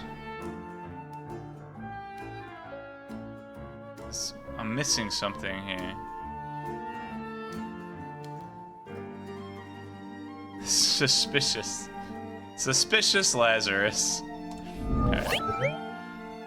Name, nobleman. 27. And there are no thanks needed. My apprentice apparently owes you a lot. Apprentice? This guy doesn't remember anything. Wallace Nightgrave. I believe he was one of your clients a few months ago. Oh, right. Steelman did mention that she introduced you to. Speaking of Steelman, I really find it hard to believe that she did this. Mr. Cuthbert, mage blight isn't exactly a benign condition. When it takes hold of a mage, it doesn't matter what kind of person they are. Violent behavior is almost always a result of the delirium it puts them in. It's enchantment magic. It's unfortunate, but mages have to be held responsible when cases like this happen. Unless someone is framing her. Tyrion, I love you. I fought her. What? You remember back when we heard that weird sound? I went outside to see what was going on. We didn't get an anime fight scene between Celeste and Arya? I feel robbed. Can we at least get like one splash art? I saw her outside and the guards were all unconscious. I tried to ask her what was going on, but she didn't say anything. She just attacked me. What was her emotional state like? Oh, well, she was pretty cold and emotionless. On the other hand, like, Eris specializes in illusion, so, you know.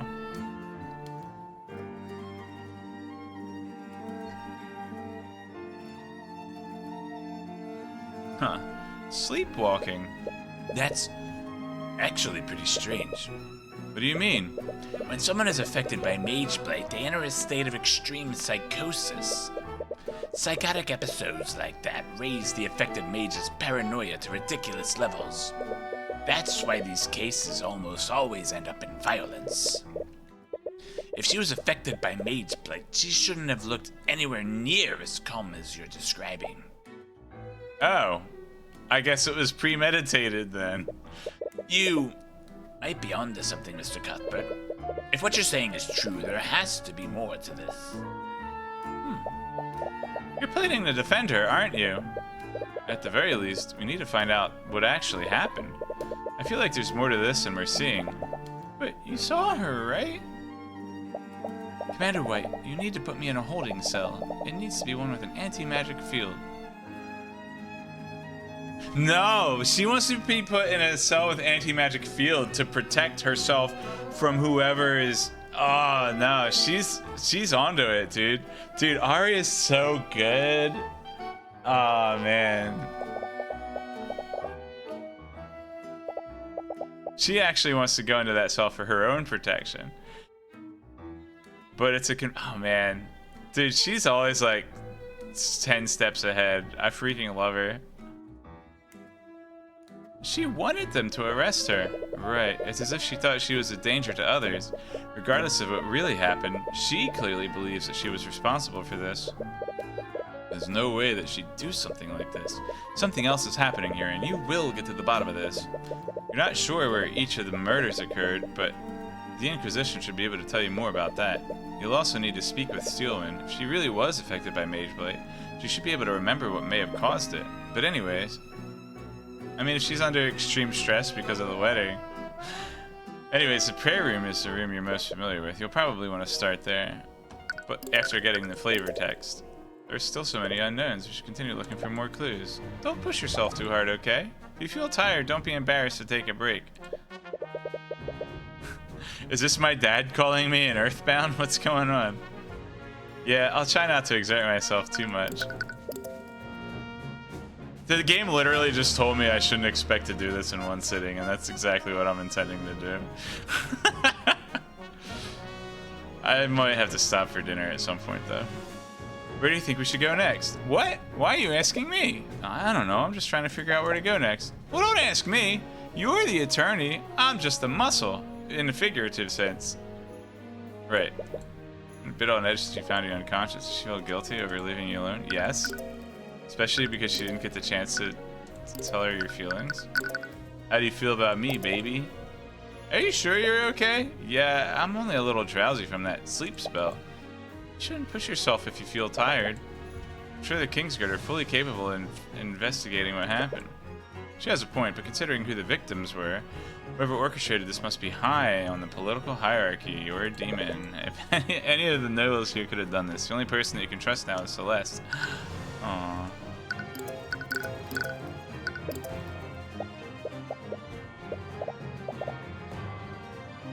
Oh. That was me asking her if she was okay. I thought it was the same text. Hey, are you okay? What do you mean? You've been a little tense since the murders. I try to lighten the mood a bit. Were you worried about me? I was. When I saw you lying next to Pierce's body, I thought you were... oh, sorry. I didn't mean to worry you so much, but I'm okay now. I'm not hurt. Yeah, I know.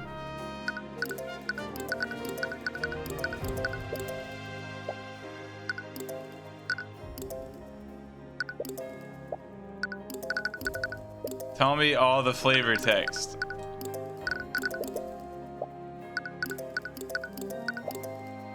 I know Steelman would never do something like this, but I saw her.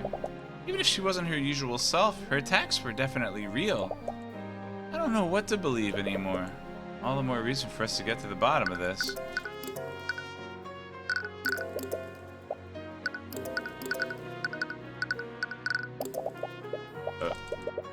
didn't click on it.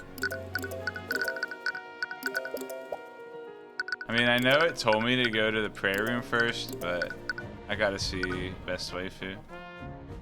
Oh, I forgot to fix my regex.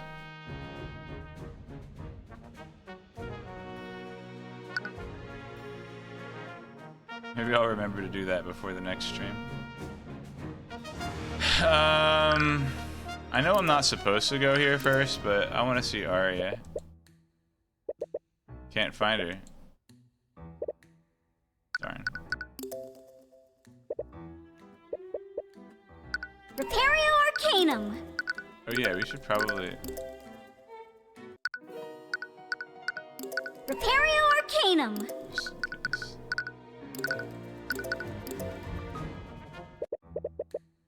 This guy died sitting up. You arrive at the prayer room, now swarming with knights from the Inquisition. You find yourself staring at the chalk outline of where Pierce's body once was. You can't help but feel a little uneasy. You've been at plenty of crime scenes before, but even if you were unconscious, you were here when the murder happened. It's a little unnerving knowing how close you came to death.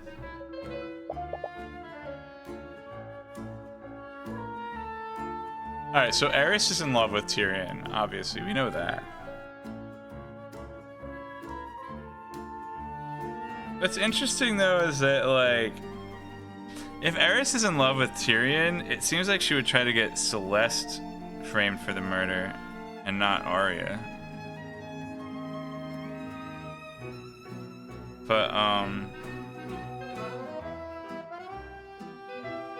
this is gonna be like that episode of Star Trek where we find Aerys, like, guilty of mass murder, but we can't punish her because, like, was it that one Star Trek is like, we have no, like, precedent for punishing, like, a deity that mass murders a civilization? Oh, man. That was a good episode. Anyway.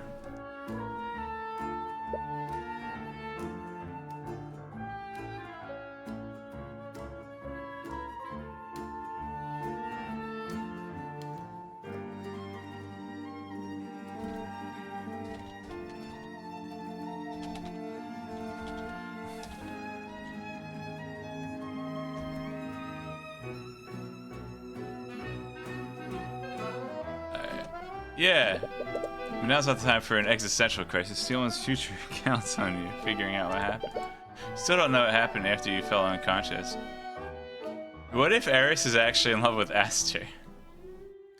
You know, like a demon. It's like, so, alright. So the nobles, like the noble pillars and the noble houses all got, like, descended from people that got their powers from the Scaled Lord. But, like, it's the actual, like, king and, like, the crown family. The only, alright, so, like, the guy that was apparently the king had these, like, scales on his cheeks. So I wonder if they're actually descended from Bahamut / Scaled Lord.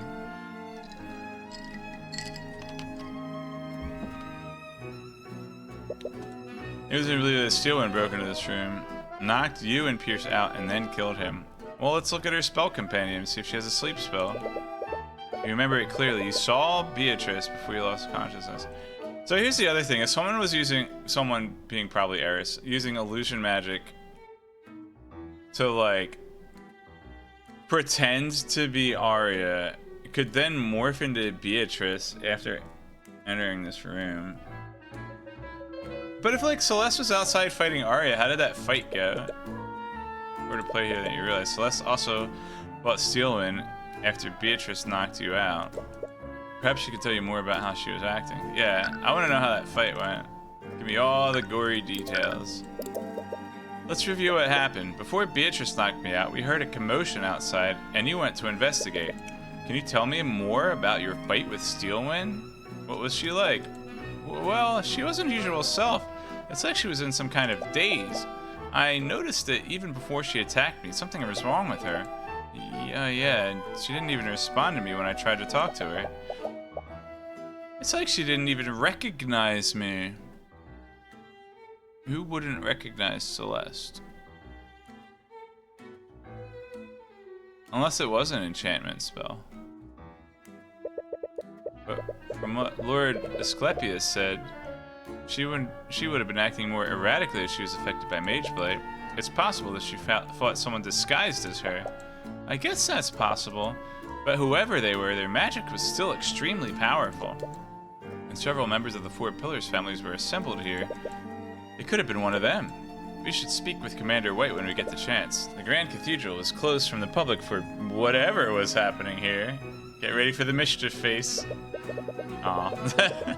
They probably have a list of everyone who was present when the murders happened. This means that whoever did this was one of the nobles that was here that day. Sure. Repario Arcanum. Oh, hey guys. So we've got some mist here. We've got, is this transmutation? It's like all up in here? And is this the necromancy that Celeste used to heal me? There's a trace of necromancy on the ground here. It's probably from when I tried to heal you. There are traces of conjuration magic all over the room.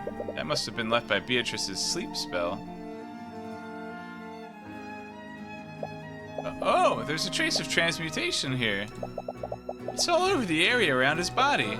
Interesting, did the murderer wound him using a transmutation spell?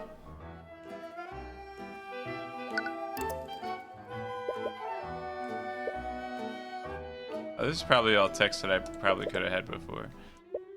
They each have a ray of sun. Oh, look, here's Bahamut. These windows are really cool.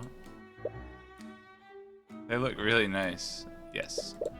Chalk outline where Pierce's body probably was. Looks like he was sitting against this altar when he died, and the blood stain seems to imply that the fatal wound came from his chest. An autopsy report would really be helpful here. She has Commander to come next time you see him.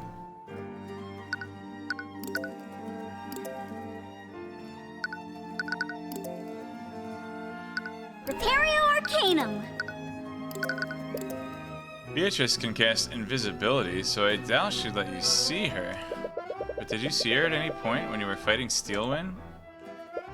Celeste? Sorry, I don't know. I was too focused on staying alive. I've actually been meaning to ask you about that. Aren't you really strong? I've never even seen you break a sweat in a fight before. Well, she was really tough. It was terrifying, honestly. It was mainly her magic. I've never fought someone with spells that powerful before. She didn't hurt you, did she? No, but it got pretty close. I think she realized that she couldn't beat me, so she just ran past me and into the prayer room. So her real target was Pierce, but why? Did you see the moment she murdered Pierce? No, when I arrived at the prayer room, I saw you and Steelwind unconscious on the ground, and Pierce was already dead. And I'm assuming you didn't see Beatrice anywhere? No, she wasn't there when I arrived. How'd she leave the prayer room without Celeste noticing? Did she turn herself invisible? But there aren't traces of illusion magic here? Celeste has been doing it after the hallway. Okay, I assume fighting the guards. I response attacked her as well. Two fought to a standstill and Arya pushed past her. Celeste arrived at the prayer fence here. Pierce was already dead. She didn't see Beatrice at any point during the interaction. Whew, boy, this is it's already starting to build up here. We showed up at the prayer room for the meeting at 1:50 p.m. Then we interrogated Pierce for about half an hour. That's when we heard that commotion outside, and you went to investigate it. Right. And I think Beatrice knocked me and Pierce out 10 minutes after that. How long did you fight Steelwind before she pushed past you? We definitely fought for a while. It must have been at least 20 minutes! That's like 2,000 rounds. Wait, 200 rounds. You told me they had 200 rounds of combat? 2,000 rounds. 200 rounds of combat.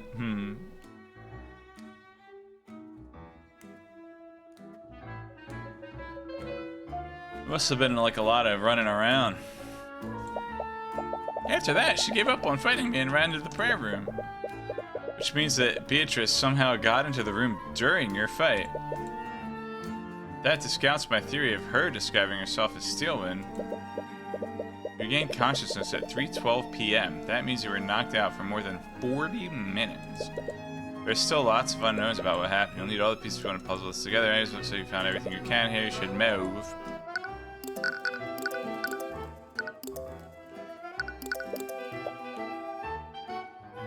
It's case 5, the judicial crap hits the fan case, yeah.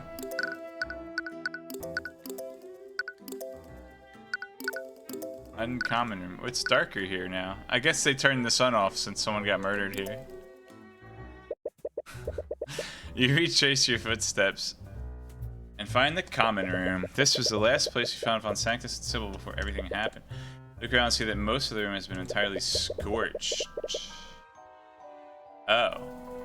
Still smell the scent of burnt cloth and flesh in here. Oof. What happened here? Was there some kind of fire? Yeah, I took the perp lit a fire using magic. As you enter the room, Commander White approaches you. He seems to be accompanied by the typical Legion of Knights. Commander White. Hey, kid. You investigating what happened too? Something like that. We just want to figure out what really happened. You and me both. Nothing about this case makes any damn sense.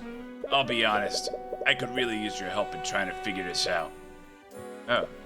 Honestly, you're not sure whom you can trust at this point. But the commander is leading the investigation, and he's bound to have information that will be useful to you. Repario Arcanum. This is evocation, I would guess. Yeah. There are traces of evocation in a bunch of different spots around the room. We think the perp threw a bunch of fire-based evocation spells around to start the fire. And the Kingsguard used a bunch of water-based evocation spells to put it out before the fire spread. That makes sense. With that knowledge of mine, there's nothing out of the ordinary here. Just another... Is this divination? I don't think I've seen white before. It's like perfectly square here, though. Oh. Maybe Sybil was spying on them. With divination. Interesting. Oh. Oh, that makes more sense. Von Sanctus is an abjurer. Was an abjurer.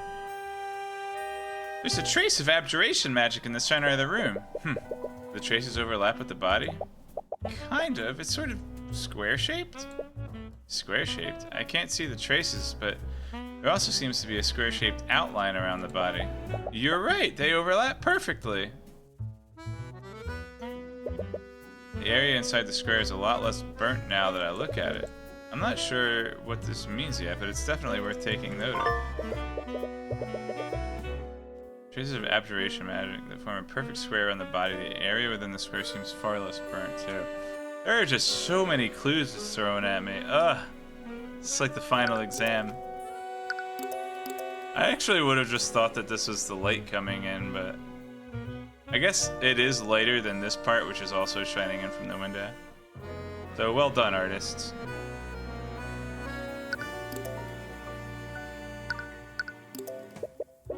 Even now, the sunlight is shining through the stained glass windows. It looks like the fire reached them before it was put out. Scorch marks all over the room. The fire must have been spread pretty far. Yeah, it was pretty going for a while. Probably going for a while. No one even noticed it until Prince Alaric told the Kingsguard when he saw smoke. Interesting, we should speak with him and see if he saw anything else. He did kind of like peace out in the middle of the rehearsal.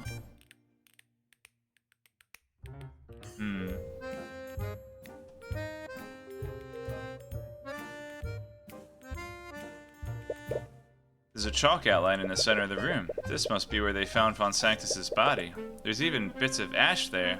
It must be the burnt fragments of his body. That's gruesome.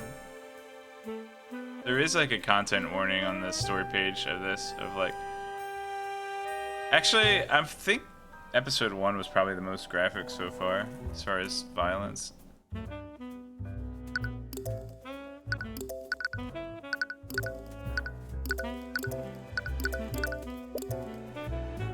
Man, Steelman's gotten herself in the middle of a real mess this time. I know, this whole situation is unbelievable. Yeah, none of it makes sense. Ugh, this whole situation is a damn mess. Has the Inquisition found any clues to explain what happened? We only had the basic stuff so far. We've only just received the autopsy reports. That's still pretty useful. Do you have copies of them? Sure, knock yourselves out. Garrick Pierce died at 2... Oh. Like, Pierce wasn't in this room, but we just came from there. Died at 2:45 p.m. in the prayer room, so we were knocked out at 2:30. Celeste said they were fighting for about 20 minutes. Seems right. Cause of death was blood loss. Shard of frozen liquid. Sounds... Maybe Celeste actually did it. Somehow. That doesn't make sense. That's actually funny because that's what he used to kill the other person. The dad.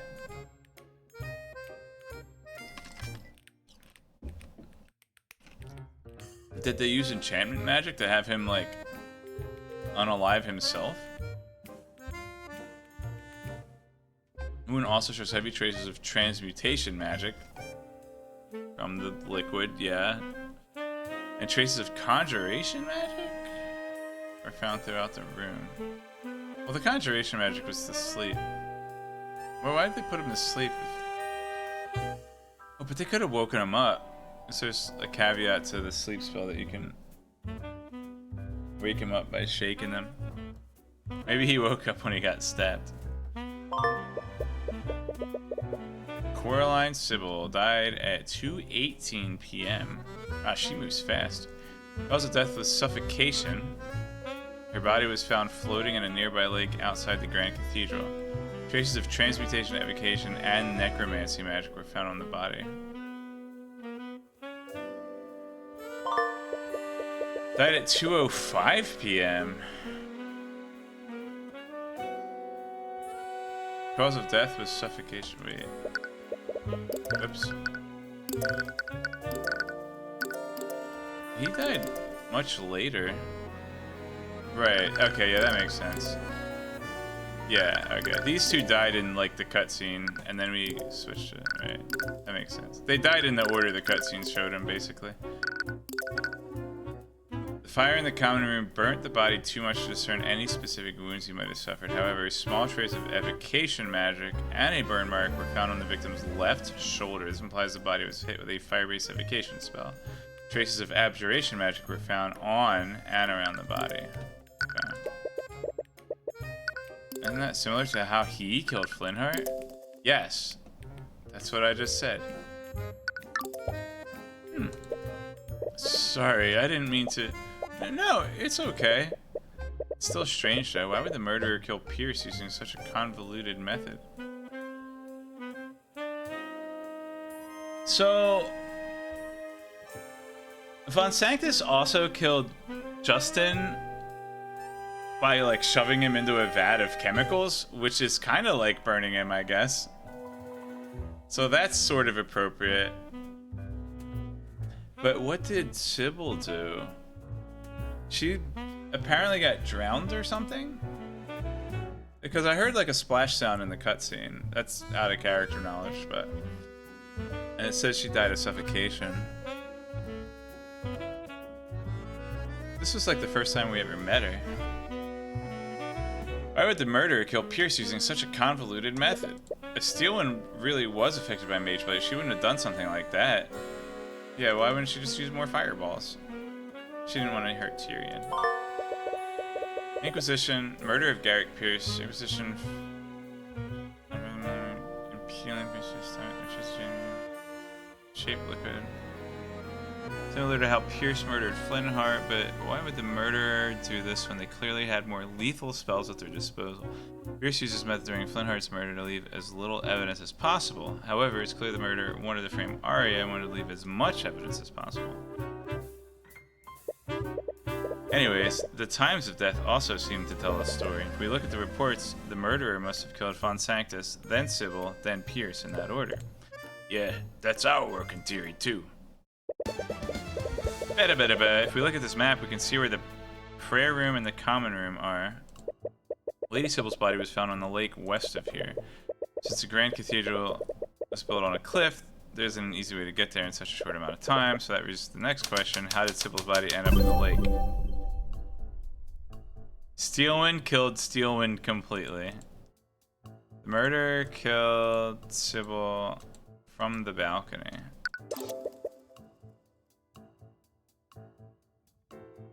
Okay.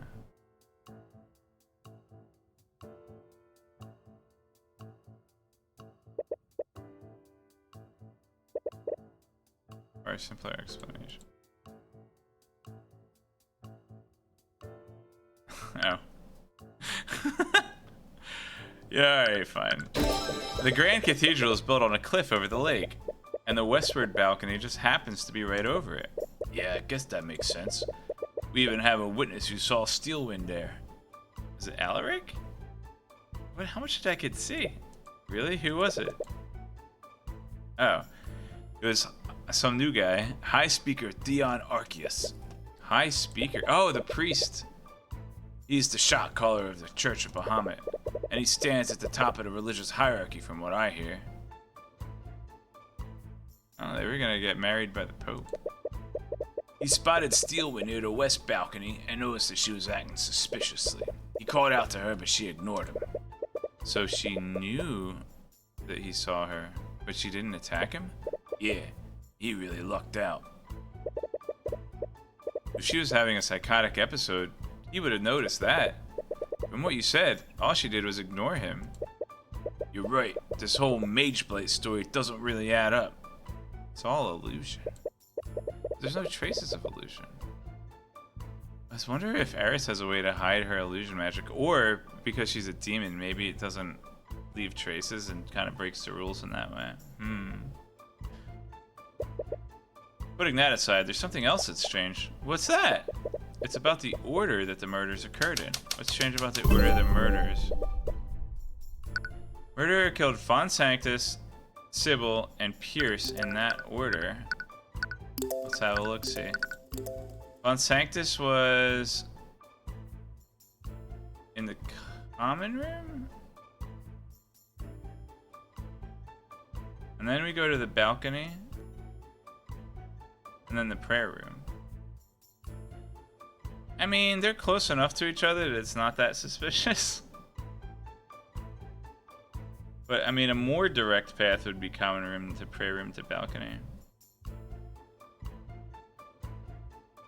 Hello, Trick to TM. Hope you're doing well today.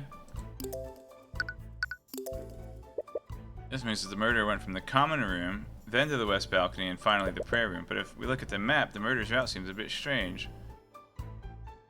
The murderer purposefully killed Sybil second. Seems good to me. Yes!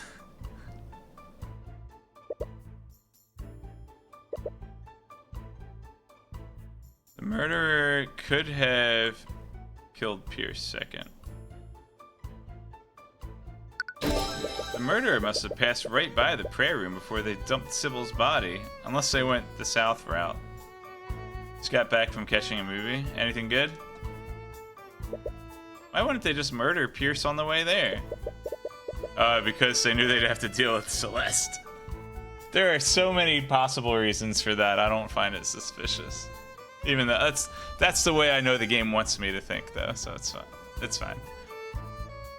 Maybe they wanted to dump Sybil's body first. Or they were afraid of it. Yes! Yes! Exactly, Celeste! I love that she said it, too. I love that she's the one that points it out. Aren't you giving yourself a little too much credit? No, she has a point. Yes. Out of everyone who fought the murderer, Celeste was the only one who didn't die or fall comatose. Anyways, there has to be a reason why the murderer deliberately chose that route. The murderer's route. Woof. So many evidences.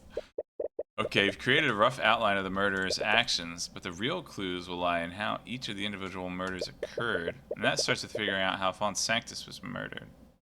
I mean, look around you. How did the Inquisition find out about the murders anyways? Did a witness come across the bodies? It all started when Prince Alaric ran up to us. He told us that he saw a fire breaking out in the common room. He also saw Steelwind there, but when he tried to talk to her, she hit him with some kind of spell. She attacked one of the princes? She attacked her future brother-in-law? Yeah, but it didn't look like she hurt him. That guy from House Alskelpus inspected him and he told us he wasn't injured. I'm glad that he's okay, but wouldn't Arya have used a more violent spell if she was being attacked by Mageblight? Maybe she's just like... just actually did it on purpose. And she wanted to use Mageblight to... She wanted to plead insanity, but she actually just, like, had a motive and murdered everybody on purpose. That would be a twist. It's possible she was throwing spells randomly and she just happened to get really lucky. Huh. I suppose that's possible. But was there anyone else nearby when this happened? I would have expected a Prince of Wyvernguard to be under constant guard. Yeah, that was kind of my mistake. Oh man. I ordered the knights to give him some space considering what just happened. What just happened? The fire? And that would be? Sorry, kid. If you don't know, it's not my place to tell you. We are talking about Alaric, right? Or are we talking about Aster?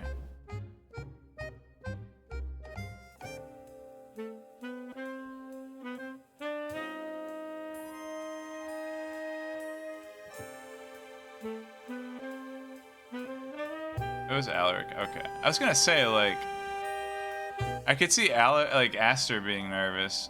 What happened to Alaric? What could have happened?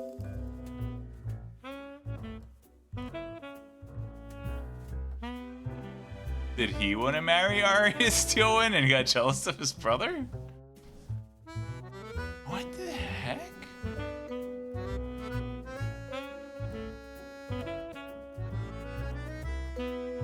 Maybe he was mad that... Well, he and Beatrice, like, were having fun and got along at the party. Maybe he was mad that she got arrested. Maybe it's just something that I'm actually not supposed to know or figure out. I have orders from the top to stay quiet about that. Maybe he threw up. I told you we should have served cake instead of oysters. And it looks like you'll need to ask someone higher up. It's still strange, though. Why were all these nobles gathered here? So dumb. Anyways, whatever that perp hit him with, it only put him in a daze. He could barely walk or talk. He couldn't even approach us until that spell had worn off. And the weirdest about it all is that he was pretty close to where we were. But for some reason, we didn't find him until after the spell wore off. That must have been traumatic. I hope he's okay. But why didn't anyone see him during this time? After he told us about what was happening, we went to put out the fires. That's when we saw a bunch of guards knocked out outside the prayer room. Did you see me? No, this all happened around 3:10 p.m. Right. That was probably well after Steelwind moved into the prayer room. Celeste must have already followed her into it. Discovered something that was wrong. Alaric, the Wyvernguard report. Fire had broken out, and Connery also told that Arya Steelwind, I guess spelling him earlier, severely debilitated his senses. When the Inquisition arrived at the scene, they spied the unconscious guards outside the prayer room. They did not see Celeste McCoy and Arya Steelwind. Okay. When you arrested Steelwind, I recall you mentioning that a bunch of guards were comatose. Did the murderer use some kind of spell to knock them out? I don't think so, and I'm just as lost as you are about that. Some of the victims didn't even have any magical traces on them, so we know that they're not under the effects of some spell, but they still haven't woken up. That's odd, to say the least. Is there any common thread between the knights who fell comatose? That might help us deduce what happened to them. Well, we found all of them at the locations where Steelwind was spotted. That can't be a coincidence. But he just admitted that they weren't being affected by any kind of spell. What's going on here? Comatose knights. Is Several knights from the King's Guard were found unconscious after the bodies were found. They have been unresponsive since the massacre, and due to the lack of magical traces, they are clearly not being affected by any kind of arcane spell. Arcane spell! Oh, ho, ho. There it is, baby. My out-of-character Dungeons and Knowledge, Dungeons and Dragons rules knowledge is tingling right now. Ow, my tooth.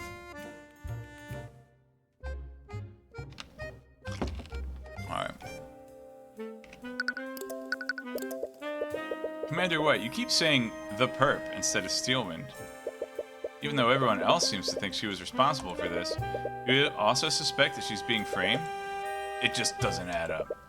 If she did give herself a mage blade, her actions wouldn't have been so deliberate. And she's definitely not the type of person that just go around murdering people, moitering people. Even if she was, she's led a lot of the Inquisition's investigations recently. She's investigated plenty of homicides with us, and she knows exactly how we do things. Whoever did this got the job done, but they were sloppy about it. A bunch of witnesses saw her, and she didn't even try to hide herself using her magic. So either she had mageplate, which doesn't match her behavior, or she did this intentionally and wanted to get caught. She just wanted to get out of her wedding. Neither scenario makes any damn sense. Someone has to be framing her. That's the only reasonable explanation. Honestly, I'm not so sure about that either. Go on. What do you mean? You saw her when we arrested her, didn't you? She wanted us to lock her up. He also hasn't figured out that she did that for her own protection. It's like she thought she was in danger to herself and others. Right, that's the same impression I got as well. Didn't use the eye. If it weren't for the witnesses' statements, I'd be sure she gave herself mage blade. The strangest thing is that I'd never seen her that scared before. Something really rattled her about what happened. Did you follow up on what I said about Beatrice? I know she was in the room when Pierce and I fell unconscious. She has to be involved in this somehow. Well, she's already in prison, so we're already ahead on that account. But we asked her what happened. She said that she couldn't remember anything. That's such an obvious lie. She has to be hiding something. I mean, that's what she does. She casts invisibility. Normally I'd agree with you, but she's not the only one with missing memories. Steelwind also can't remember anything. What? It looks like you'll have to speak with her about that. Anyways, about what Eris and that knight who was guarding her. Did they see anything?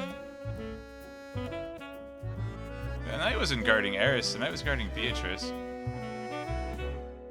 It's grammatically weird. Sorry kid, but Eris Illuminator? Eris Ilmater has been missing since everything went down. What? Do you have any idea what happened to her? No, but I wouldn't be too worried. What? A witness to the crime is missing and possibly hurt? Look, kid, you may be a hotshot at 20, but I've been in this business a lot longer than you have. Sometimes when these things happen to civilians, they get spooked and run away. She doesn't seem like the type to be spooked. I've seen it a million times. I feel like he's not making a big deal of this as he should be, but he might have a point. Eris is the daughter of a crime lord / demon, after all. She might have gone into hiding to avoid having to speak with law enforcement. We don't have the resources to look for her, but I'm sure she'll turn up eventually. That's what I'm afraid of. Just got back from Alien Romulus, which was decent. That was 11 minutes ago. Sorry, Trick. Solid 6.5 or 7 out of 10. Okay. Is it a Star Trek movie?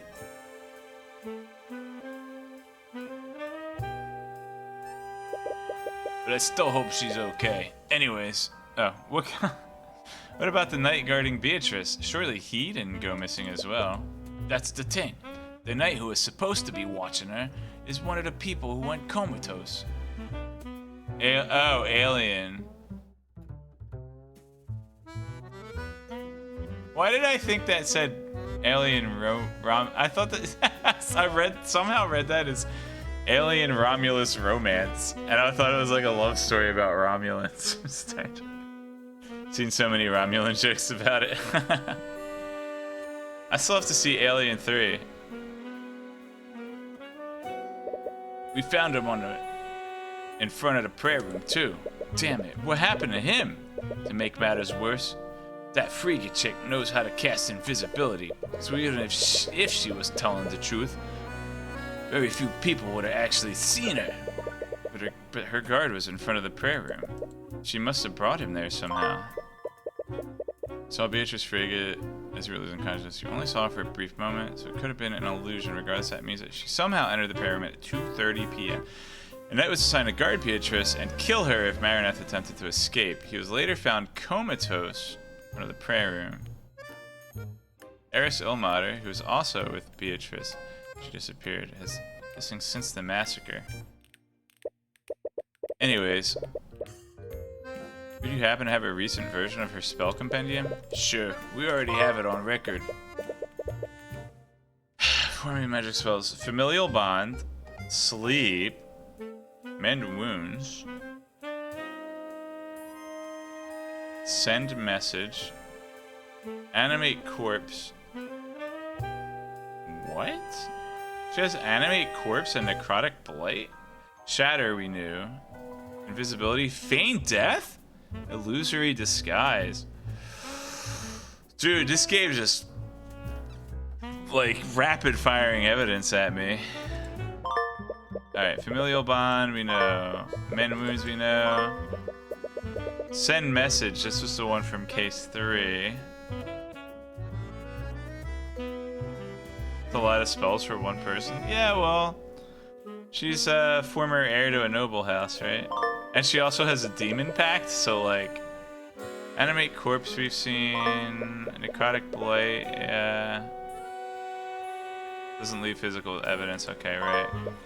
Shatter, so we know that she used this, but I don't think we actually got a spell description for it before. Kritia. The Occultar, or whatever. The Occultar, fascinating. School evocation, concentrating. Channels the caster's magic into any physical object they are touching with their hands. If enough magic is channeled, the object may shatter or break. The intensity of the spell will exponentially increase while they are concentrating. However, channeling larger quantities of magic will slowly drain the caster's stamina and possibly cause Mage Blight. Huh. Invisibility.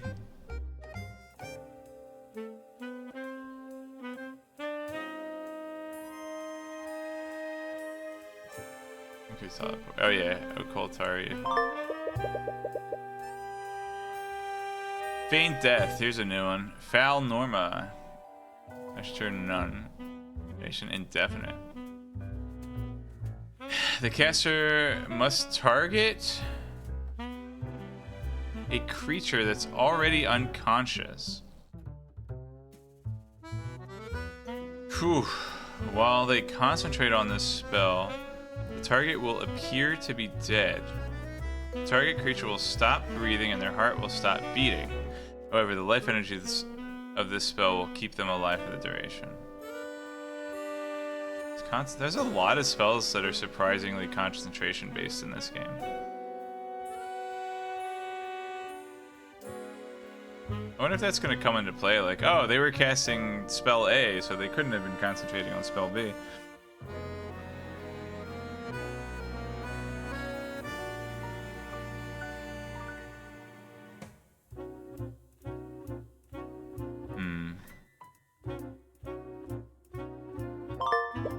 Illusory Disguise, the handsome gentleman.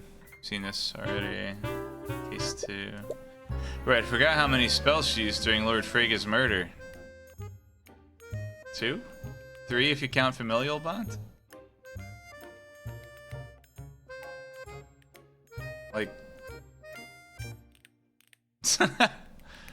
There's a lot more. Alright. Lord Von Sanctus. It's all a little difficult to take in, I still can't believe it. After everything he did, Von Sanctus was just murdered. I'm surprised to hear that from you. Didn't he basically get away with off and Justin way? The way I see it, he got what he deserved. He got what he deserved. Still doesn't sit right with me. No matter who the victims might be, no one deserves to die like that. Except the people you murdered. Oh, man. You're definitely a bigger man than I am. Anyways, Von Sanctus's autopsy report says that he died of suffocation. Wait, does it? That was Sybil.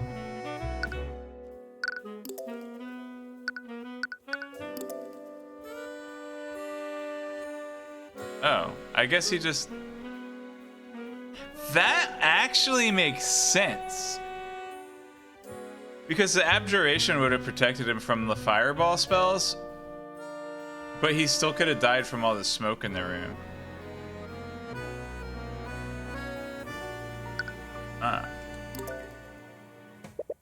We think the murderer overpowered him and choked him with a soap on a rope.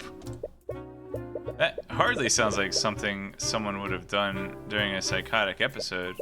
Yeah, the more info I get, the more I think you might be onto something. But either way, the fire that the prep started in this room burned his body. Right, because after he died, he couldn't hold up the abjuration. Easy. It didn't completely turn into ash, but it was still pretty charred. So that fire would have burned away any evidence of the minor wounds he had. Yeah, we're lucky we even discerned he was hit with an evocation spell. Right, the autopsy report mentioned that too. Wait, he was hit by an evocation spell? So the abjuration didn't work. Small trace of evocation magic.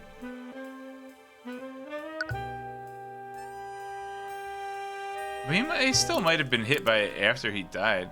And he also, like, legit might have just suffocated from the smoke. No. The divination spell we use always identifies smoke inhalation as death by poisoning and not death by suffocation. Did you read my mind? Or did I miss a line of text? If the fire started, probably died from smoke inhalation. Okay. Alright. You know what, game? I applaud you for predicting what I would think and then immediately throwing me down. That's good. Keep me off the wrong path. I suppose that kind of makes sense.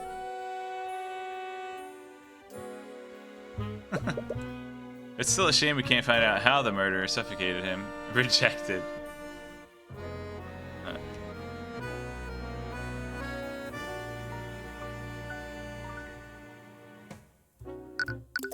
Spell Compendia.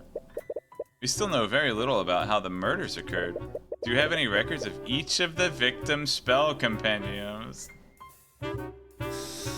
Oh man, dude, there's just so much to keep track of. I really have to do this in one day. It may help us understand what each of the victims was doing during the attack. Sure, knock your toes out. Alright. Garrick Pierce's spell compendium contains performance for the following spells: Prestidigitation, Conjure Light. Did we see him use Prestidigitation before? I don't know. Conjure Light, Conjure Water, Frost Wave, Shape Liquid. I think we saw Frost Wave before. Let's see. Sybil spell compendiums. Coraline Sybil spell compendium contains formulas for the following spells: Slow Fall, Foresight, Strike True, Detect Magic, and Stone Skin. Stone Skin might be Transmutation. I could see it being Abjuration too. Von Sanctus' spell compendium. Calling for the spell Mage Blade, Force Cage. There you go. Send Message and Mend Wounds. Wow, Beatrice had a lot more spells than these, like, actual heads of noble houses. Alright, Prestidigitation. Simple and harmless visual effects appear in their hand. This effect will last for as long as there is any concentration on the spell. Sure. I wonder if we're actually going to use Prestidigitation or if they just put it out as a D&D reference. Conjure light for the duration of the spell. Okay. Luxo. Acquio. We have conjure water. This conjuration, okay. Frostwave, of course. Force Cage, here's a new one. Force Array.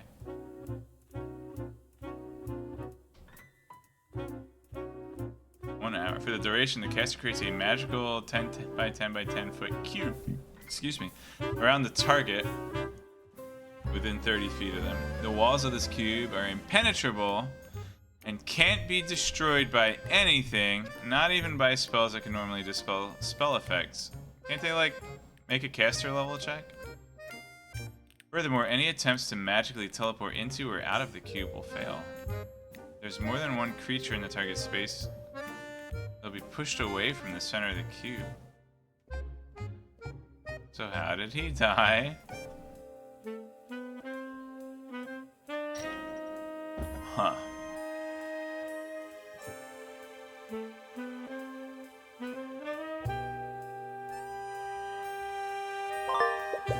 Mage Blade. This is a +1 bonus, right?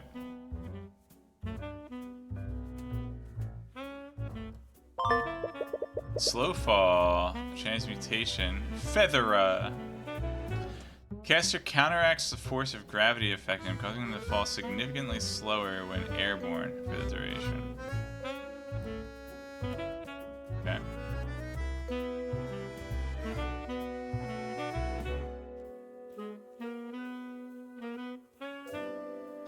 Alright, so I guess that probably implies that Sybil died before she was thrown off the balcony.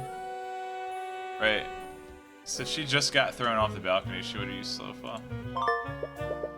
Foresight, Divination. Forheim. Form a triangle with both hands. Caster invokes the ultimate form of divination magic to see brief glimpses of the near future. While this spell is active, caster is able to sense danger seconds before it actually happens. So it gives you Spidey sense for 24 hours.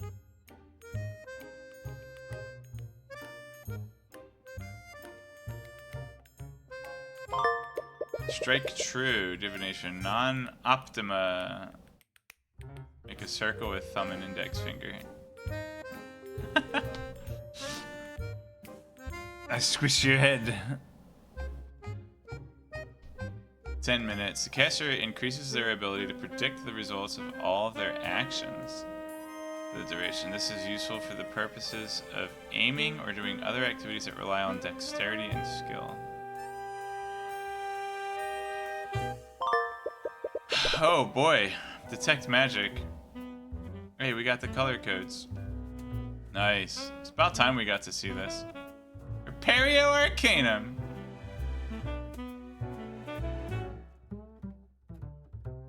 While concentrating, the caster can see the normally invisible magical traces left by magic. Magical traces are created 2 times when a spell is cast. It's information that I wish I had before. The first is created at the position of the caster when the spell is cast. The second is created when the spell effect resolves or dissipates. Caster can identify the school of magic of any trace by color. Evocation is red, Transmutation is yellow, Conjuration is cyan, Divination pink, we haven't seen this yet, Abjuration white, we just saw this for the first time, Necromancy illusion. Okay. Stone Skins, Transmutation, Protect. Protect. Create an X with both arms. Caster creates a thick layer of stone around their body. This stone layer will deflect and protect the caster from any physical trauma. The stone layer can be slowly broken through continuous attacks. As long as the caster concentrates on the spell, the stone layer will instantaneously repair itself. Okay, wow. That's a lot to work through. He said to the devs. Yep, this is what happens when a bunch of mages are caught in the middle of a murder. Honestly, you've been lucky until now. Nevertheless, I'll need to look over each of these spells when they become relevant. I think you found everything you can by relating to Von Sanctus. Perhaps you should move somewhere else.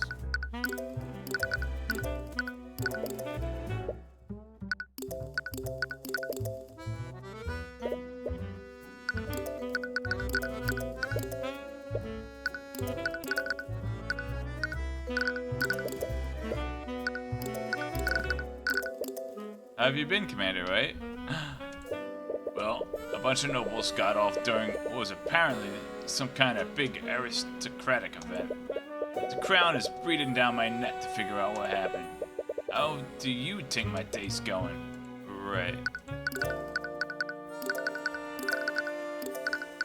I'm an attorney. Trouble seems to follow you wherever you go, kid. Can't help it. Sometimes I feel like I'm the one who goes looking for it. Well, you certainly found it. It's a real mess this time.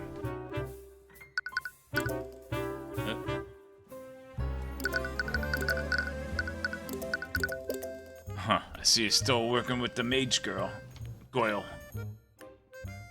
Huh, I see you're still working with the...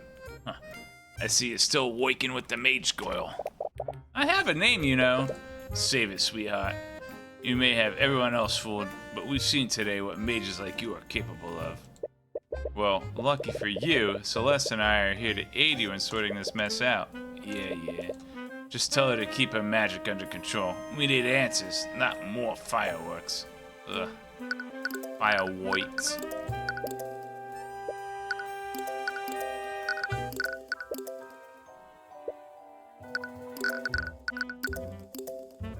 Where are we going now? Oh, we haven't been here yet. Sybil and Von Sanctus only have 4 and 5 spells in their compendium, and their house heads, Beatrice, has 10. Yeah. But, again, she did make a pact with the demon, so... And, like, 3 of her spells are just random necromancy spells that we didn't know she had, so it counts for some of it. We arrive at the west-facing balcony of the cathedral. Supposedly, this is where the murderer threw Sybil's body into the lake. Oh, hello there. Hey, it's the Pope. You inspect the area. You catch the attention of an old man nearby. From his garb, he appears to be someone who works at the cathedral. And since we didn't hire an artist to draw a full face on an important character, well, it's like all the nobles and knights and stuff and merchants just have like blank faces.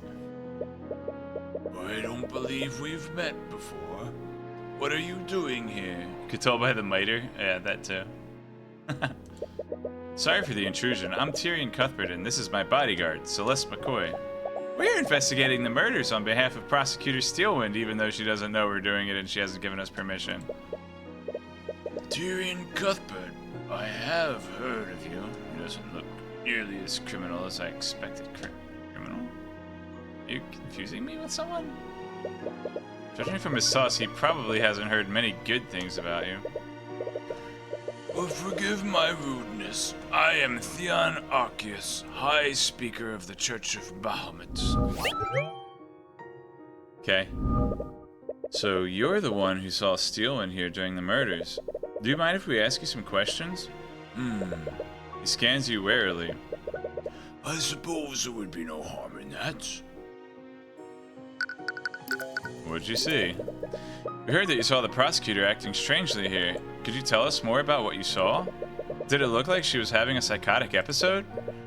I wouldn't go that far, but she was certainly acting strangely. How did you come across her? Well, I was on my way to the prayer room. I always recite prayers from the Draconic texts around that time. Wait, he was heading to the prayer room? When I saw her, I first thought she was just enjoying the view of the lake. I was about to greet her, but when I approached her, I saw that she was throwing something off of the edge of the balcony. You must have seen her dumping Sybil's body.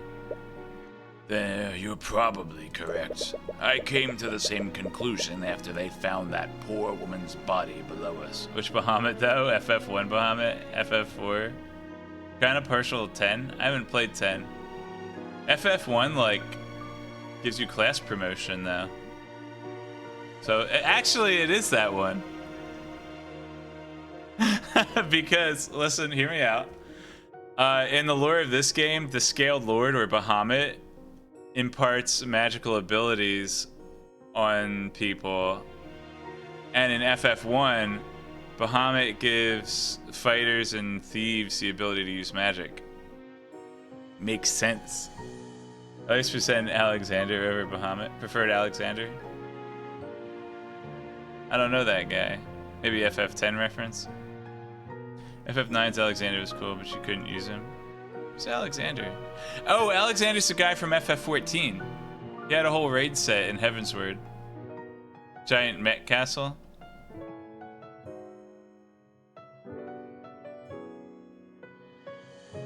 Oh, Alexander as in Garnet Till Alexandros the 14th.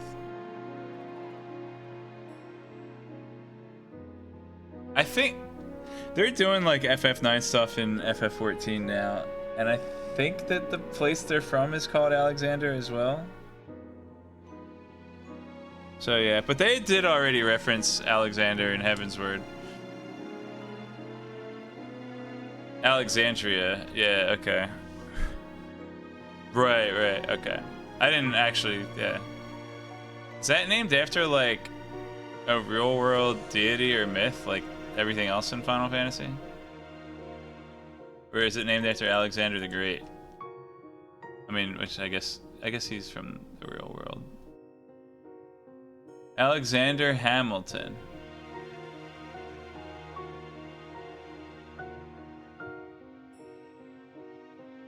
I don't know. I'm not gonna look it up. I'm playing this game. But yeah, so they had done Alexander stuff in 14, and they're doing it again. President Alexander might be related to FF5's King Alexander. His first appearance was FF6. Although, What is it? I only saw it for a second, so perhaps I'm wrong. But Lady Sybil was wearing much brighter clothes this morning. Whatever Lord Steelwind threw into the lake, it looked much darker. What does that mean? Necromancy? I'm sorry, I can't really explain it. Perhaps I was just seeing things. My eyes aren't as good as they used to be, after all. And we haven't invented glasses yet. It could have just been a trick of the light. Theon Arceus was on his way to the prayer room to recite his prayers. On his way there, he spotted Arya Steelwind throwing something off of the west balcony. He wasn't able to see what she threw, but after Caroline Sybil's body was found in Lake Galacron, he assumed the object must have been Sybil's body. However, he could have sworn he saw something darker, but he's still not sure. Okay. Wait, if you saw Arya dumping Lady Sybil's body, she must have just murdered her. That means you must have been heading to where we were at the time. Oh, were you praying there with Lord Pierce? What a sweetheart. So naive. Not exactly. What? That's not what the guards told me. The guards? Do you mean the ones standing watch outside of the prayer room? Yes, they told me that Pierce was praying with some acquaintances of his. They said the same thing to Lady Steelwind as well. Based on Alexander the Great? Oh, really? Interesting. Wait, Steelwind was there too? It's a holy mech named after Alexander the Great. Yes, she appeared to be waiting for something. But anyways, I didn't want to disturb them, so I went back to my quarters to pray there. High Speaker didn't see her fighting Celeste. She must have started her attack after he left, but why would she bother waiting? Oh, either way, we can't exactly question those guards. Yeah, they're still comatose after the attack.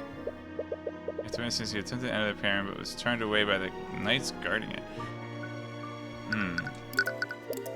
Actually, the High Speaker's quarters aren't that far away from the prayer room. Let's check.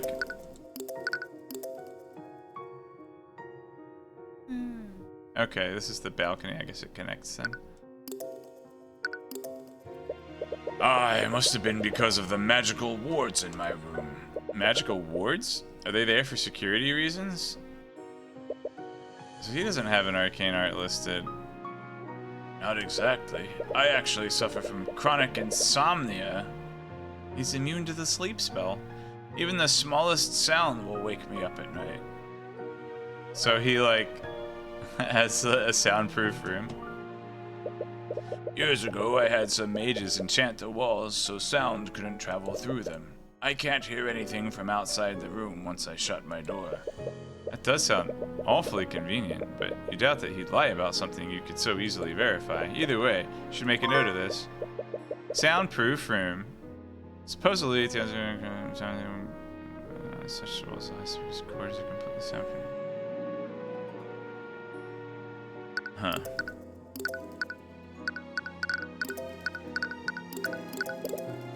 I can't believe Lady Steelwind would do something like this, but I can't really doubt what I saw with my own eyes. Why was she acting so strangely? There's more to this than we're all seeing, and I'm going to get to the bottom of it. For her sake, I hope you're right. Did you know Coraline Sybil? Was she the head of one of the 4 pillar families? I did. It's quite unfortunate what happened to her. Of the 4 families, I felt that House Sybil was the most loyal to the church. Decide not to voice your discontent for House Sybil. So, you have heard of me, High Speaker? I have. You're not what I was expecting. You shouldn't believe every story you hear from this aristocracy. I don't know what you mean.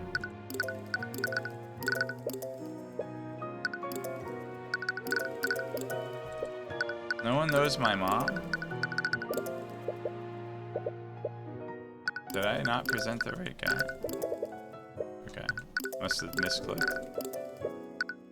Someone has to know about Eris. Doug.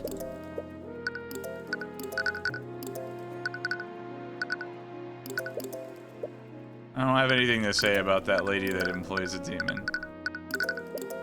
Oh, really? You don't have anything to say about the guy you were gonna wed? Or the guy that works for you? Whoa. Would have been cooler if they had like icons for like testimony and compendium and stuff. Having the words there is like, it's definitely nice because you're like, okay. They're not going to draw like completely unique artwork for each individual item, which is perfectly fine.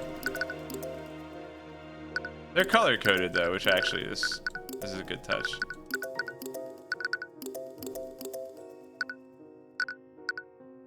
They don't want to go too crazy creating too many different sub-menus either, so I could, you know. You just have to make a decision about the UI. I would maybe like to see them sorted by type, like have like maps and documents, then testimonies and spell compendia, and like conceptual evidence like soundproof room. Anywho, examine. Sort function would be nice, but AA never had one either. Yeah. There's a view of the Lake Galacron. A lot of people probably come here when the Grand Cathedral is open to the public, which is like not when a royal wedding is happening. I can see a military stronghold in the distance. They must be able to see a lot from up that high. Is that where Arya lives? Repario Arcanum. This transmutation is yellow? Interesting. There are traces of transmutation on the pieces of debris. Shatter? Like that Rolling Stones song? They would imply that a spell specifically targeted or created whatever this came from. But I doubt someone created these bits of gravel, otherwise it would be conjuration. It must have been broken off of something else. There's some sort of debris on the ground. You pick up one of the pieces, feel your hands, it appears to be some kind of gravel. Found some bits of earth-like debris near the westward balcony. They've traced of transmutation magic on them. This also happens to be where Theon Arceus saw Arceus dumping Coraline. near the westward balcony?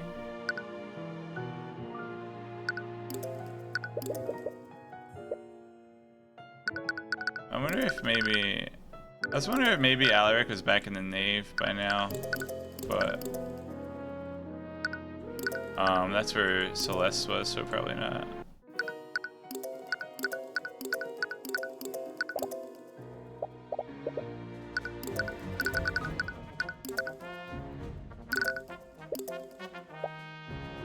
I love his, like, derpy face.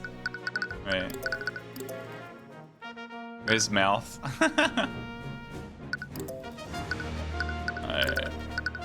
I think we haven't been to the garden. Maybe Alaric will be here. We're right back to Cathedral's garden. Come across that accursed statue again. It's staring into my soul. Let's stop looking at it!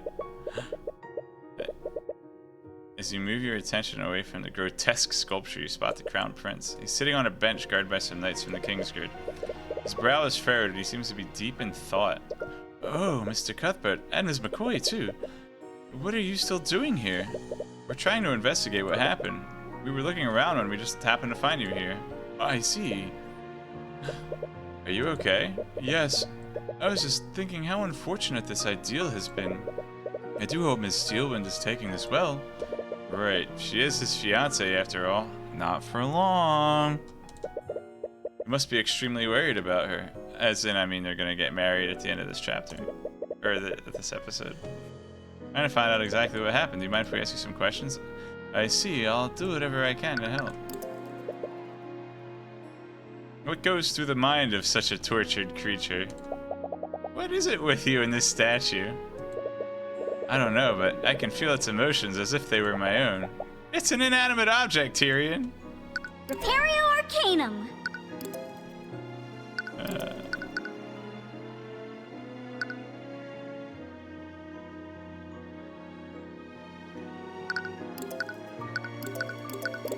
I can't believe Miss Steelwind is being blamed for this. Although I can't fault the Kingsguard for that. Right, there were several witnesses who saw her, and Celeste's testimony shows it wasn't someone else magically disguised as her. I hope she's doing okay. You said that you two were investigating the murders. You weren't planning to defend Miss Steelwind, were you? If she would have me. She may be a competent prosecutor, but I have far more experience defending clients. Unfortunately, I think the situation is more complicated than that. What do you mean? Several house leaders died today. We can't release this information to the public. Not after the news of William Fraker's death was already spread. In the course of 2 months, we've lost not one but 3 members of the Pillar families, and one other random dude. But the trial has to happen soon, or else the magical traces left will disappear. From what I've heard, we will be holding a trial, but it will be handled privately and internally. And I'm sorry to say that you won't be permitted to serve in such a trial. Oh, got to skip that cutscene, alright. Right, a majority of the nobility hates me after all. You wouldn't be able to pull some strings, would you, Esther? I'm sorry. I'd like nothing more than to give you the opportunity to represent her. But I clearly have a personal attachment to this case. If I try to tip the trial in her favor, spelled Canadianly, it will only harm her chances more. Right, I see what you mean. But even if we can't help her during the trial, we can still investigate the crimes on her behalf. Crimes. Are we gonna play as Ruby again? Yes, I would really appreciate that. So I'm collecting all this evidence and I won't even get to use it? There's so many things though. If new evidence is found, perhaps we can exonerate Miss Steele under the charges against her. After everything that's happened, I really need to know. Why were so many nobles gathered in one place anyways? All 4 of the Pillar families were present. I understand if you don't want to tell me, but this information could be vital in figuring out what really happened. No, I see your point. The truth is... Oh. Well, I was... Wait. But then why was... No, I don't buy this at all. The truth is, We all gathered to mourn the death of my father, King Olivier de Wyverngard the Ninth. Then who was that guy that I thought was the king?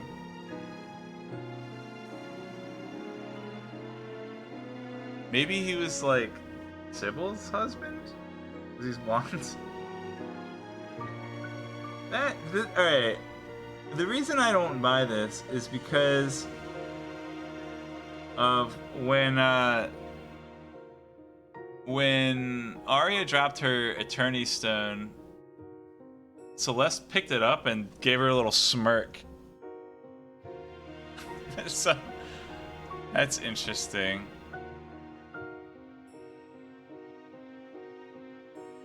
Other than that, it does make sense. Wait, the king is dead?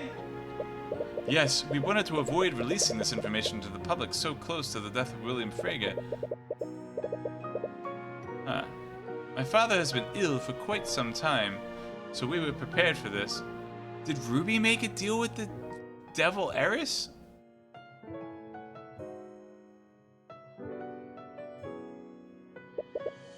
Or at least, I thought I was. What did you say, he was ill for some time? Yeah, I feel that. You feel like, you know, you're prepared, but then it actually happens. I also lost my mother when I was quite young, but it's still a little hard to take in. I'm sorry, you have my condolences. Thank you. But if King Olivier is dead, that would make you... Yes, you currently stand before King Astor de Wyverngard, ruler of our kingdom.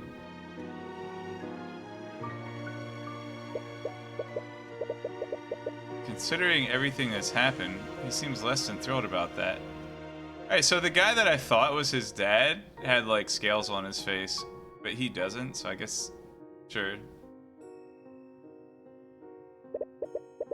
I suppose that explains why all these nobles were gathered. They came under the guise of paying their respects. Guys. But it's clear they all wanted to get closer to the new King of Wyverngard. I think the Fregas were the only ones who genuinely came to give their condolences. Yeah.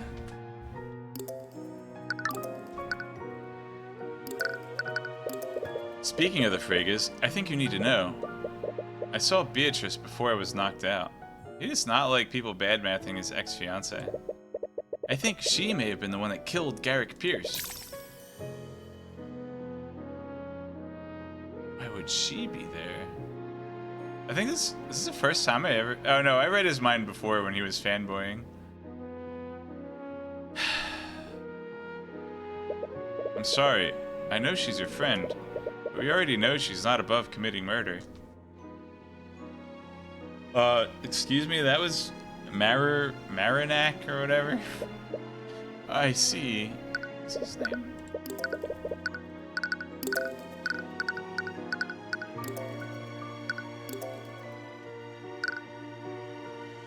Marinath. I suppose if you're saying it, it must be so. But what possible reason would she have to be involved in something like this? I'm not sure yet, but I plan to find that out. By the way, where were you during the murders? I remember you left the Steelwind and Celeste arrived at the cathedral. Ah yes, Steelwind and I left to speak with High Speaker Arceus in his quarters. What was your meeting about? We also were rehearsing the wedding. It was actually about our wedding. With my father's death, Lord Steelwind wanted to finally make our union official. Oh! I would congratulate you two, but I wanted to marry Arya Steelwind. Considering the circumstances, I understand, and I appreciate your words nonetheless. Anyways, how long did this meeting last? I believe we spoke with him until 1:40 p.m. Von Sanctus died at 2:05 p.m. That means that she began her rampage less than half an hour after that meeting. Was there anything off about her behavior? Now that you mention it, something about her demeanor changed. We were speaking of the wedding when she abruptly left. I asked her where she was going, but she ignored me. It sounds similar to what happened when Celeste fought her. There's no way she was affected by Mage Blight. Marriage meeting from 1:15 to 1:48. Okay. So I guess they weren't specifically here to talk about the wedding or rehearse the wedding, as I thought, but it came up because it's an obvious upshot of the king dying, right? As high speed and times about their upcoming wedding, 140.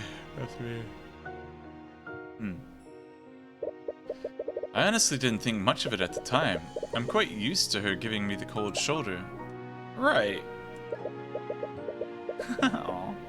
It's possible that the steel wind the witnesses saw wasn't actually real wind. But does that mean Steelwind attended the meeting was also fake? Anyways, what happened after your meeting with the High Speaker? Did you see Steelwind after that? Actually, I found myself caught up in something else entirely. At 2 p.m., I went to pay my respects at my father's coffin. But apparently, someone had set up a magical trap there. What? It was a glyph of contingency. Evocation. Contingent.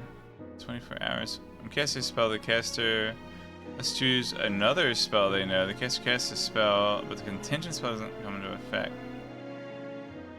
Said it takes effect when the certain conditions specified against casting this spell is fulfilled. The contingent. Oh, this just got deep. I wonder if the glyph of contingency is used as part of the construction. I have heard of that spell. It's like a trap you can set, and you can infuse any spell into it. But it requires a second contingent spell to place that trap. Which spell was it? It was a force cage targeting me. Was the murderer trying to attack Aster too? That would totally explain why they protected him. I don't think so. They would have used a more lethal spell if they wanted to. Be kind of hard since Glyph only lasts for 24 hours. Let's say you could develop a more permanent version of it. Yeah, so like in Dungeons and Dragons, they have spells that can take like short-term fella specs and apply permanence to them. In fact, I think that spell's called permanence or permanency or something like that. But from the sound of it, Force Cage can't be dispelled, so Aster would have been trapped inside of it for a full hour. Does Force Cage actually say that, like, they can't escape the cage?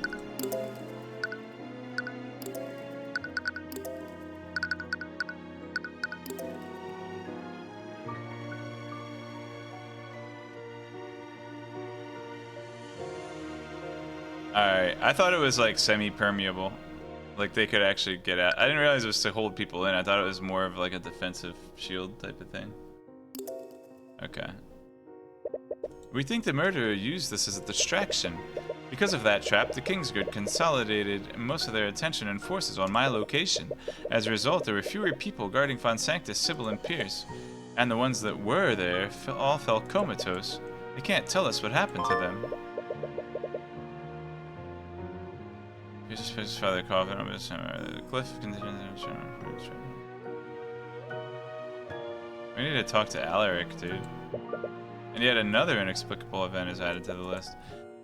After everything you've learned, you highly doubt that Steelwind was affected by Mage Blight. So someone must have been behind, but who? Anyways, it seems he told you everything he knows. Probably didn't miss. Worst case, should move somewhere. You're gonna go to the gravesite. Repario Arcanum.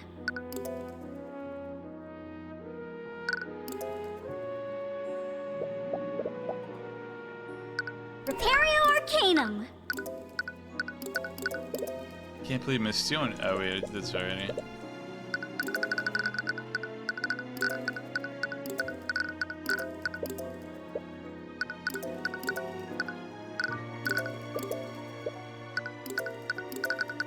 You know this girl? You know Doge? You know your former fiance? Oh. Forgot all about her. About my mom. Gonna fanboy over me? This whole situation is quite a mess.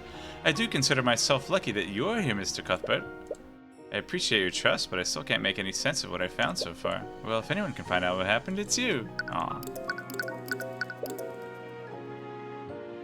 I'm glad you were with Mr. Cuthbert when the assailant struck Ms. McCoy.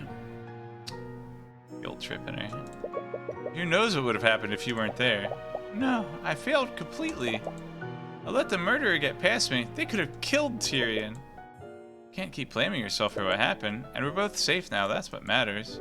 Yeah.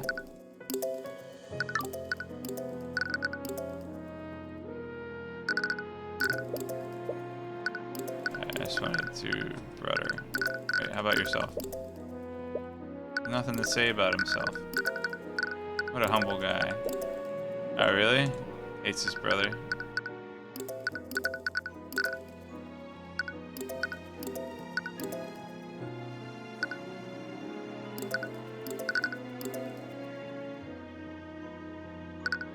Repario Arcanum.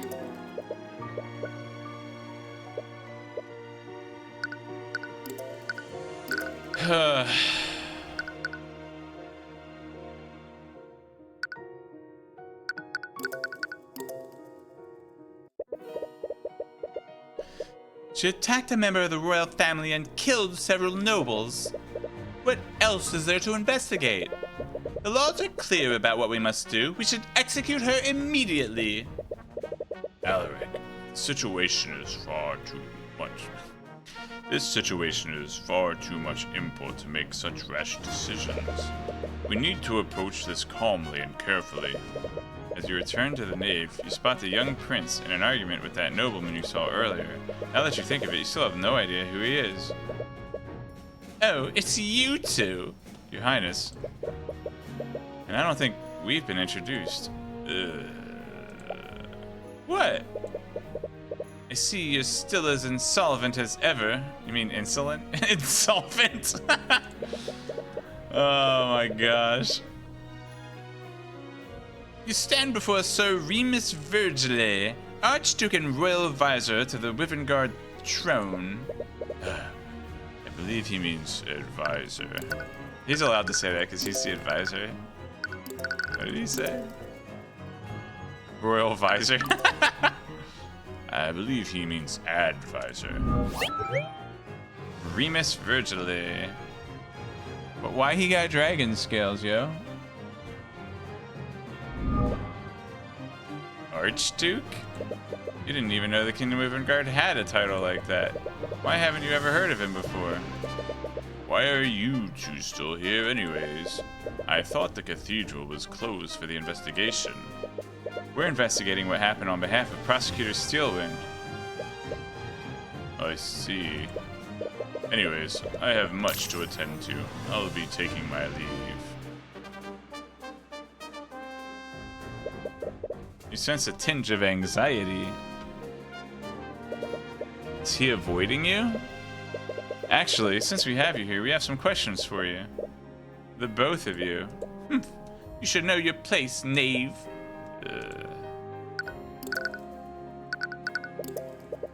Your Grace, where were you when the murders took place? Just what are you trying to insinuate? I should have said insulate. Please, Alaric, there's no need for that. To answer your question, I was speaking with Lady Frega's familiar. The dog or the demon? Tracker? No. It was the demon who calls himself Marinath. What? Why would you want to speak with him? He was actually the one that sent for me. According to him, he had some information that was of great import to me.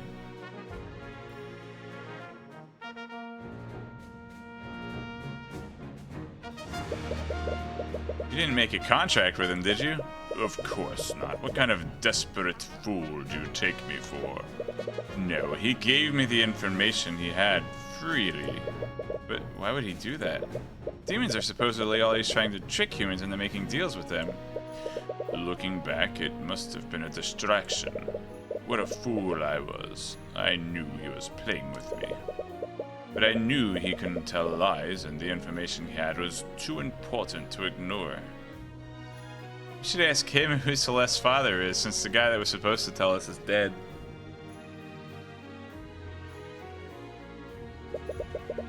If you don't mind me asking, what was the information about? I'm sorry, but I can't reveal what he told me.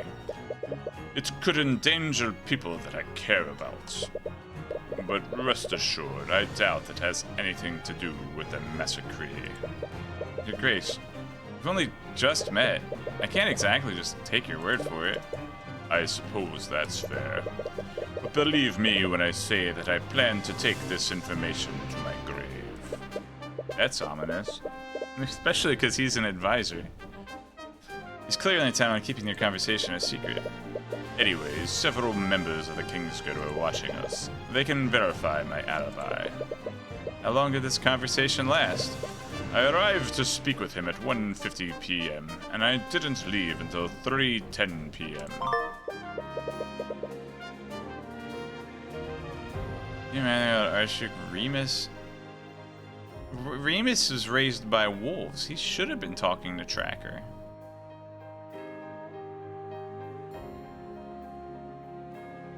Or wait. Yeah. I mean, I think Romulus and Remus were both raised by wolves. Or was only Romulus? Now I don't know. Oh, wait. Yeah, Harry Potter. Okay. So he was accounted for during the time frame of the murders. But why would Marineth go to the trouble of distracting him in the first place?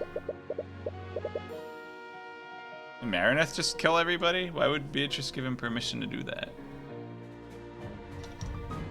Whoever orchestrated this also used a force cage to trap Aster. Are they trying to distract the forces of the cathedral? In the cathedral, or are they trying to keep certain people out of the crossfire? Yes, interesting. Either way, it's clear that Beatrice has a lot to answer for. Sure. He's totally Wexley and Ladrian laser focusing on Beatrice right now. Your Highness, we heard the prosecutor cast a spell on you when you saw the fire in the common room. Can you tell us more about what happened? I can't believe she attacked a member of the royal family. She was completely irresponsible with her magic. I understand your feelings about this, but we can't say for certain that she inflicted Mage Blade on herself. We don't even know if it actually was her. I saw her with my own eyes. Plenty of other people did too. Either way, where did this happen? It was on the path outside the common room. I saw smoke coming from the building, and I saw Steelwind walking away from it. So this must have been after she murdered Von Sanctus.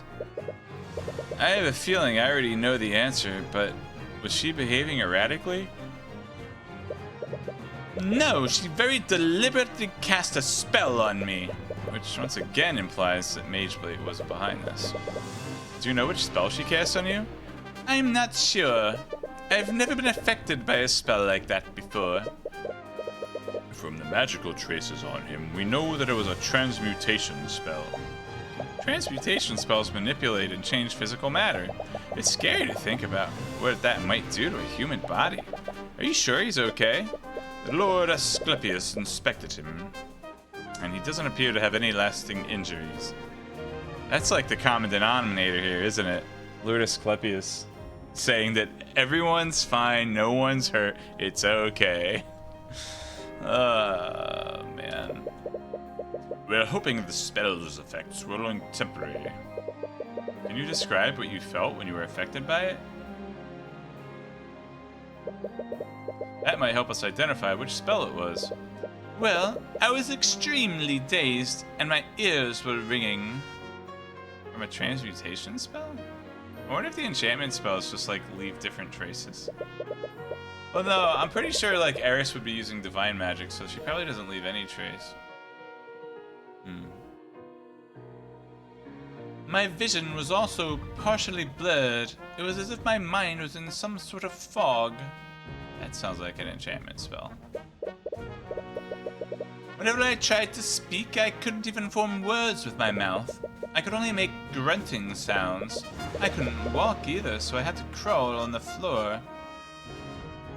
Did they, like, use some kind of mind-altering spell that made him think he was an animal? Like Nebuchadnezzar?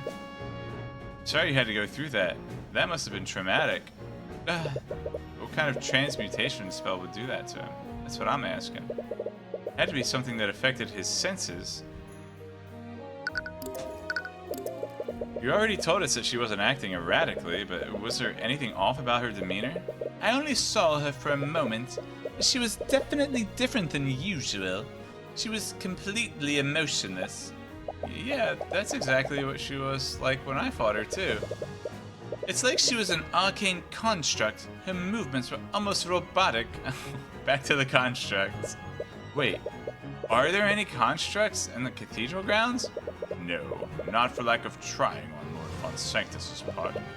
The High Speaker and I have specifically forbidden the staff here from using them. Excuse me? And you? Who are you? I guess the royal advisor might have some authority in that? It would be really convenient if all this was done using a construct. Although you're a little tired of seeing them in your cases.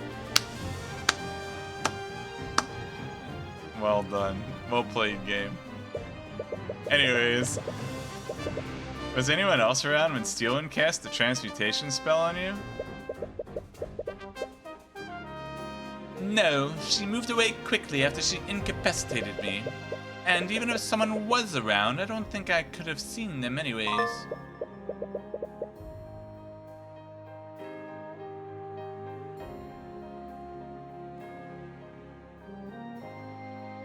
No one saw him when he was in this state. Did it also make him invisible?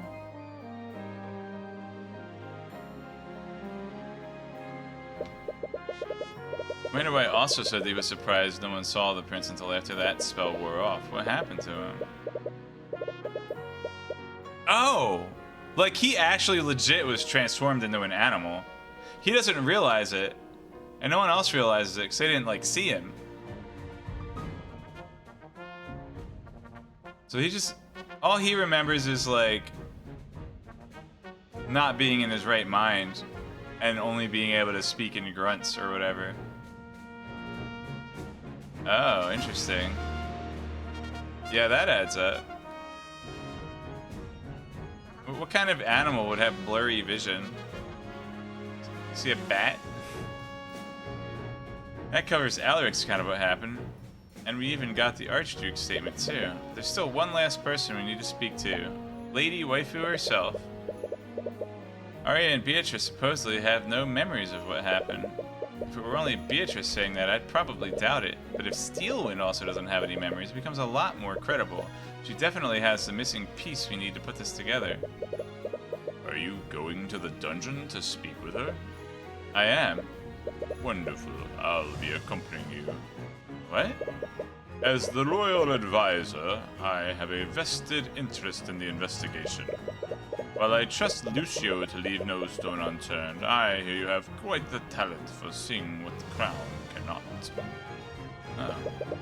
Well, it's not as if you have the authority to stop him, but you still don't know him very well. You'll need to be wary of what you say in front of him.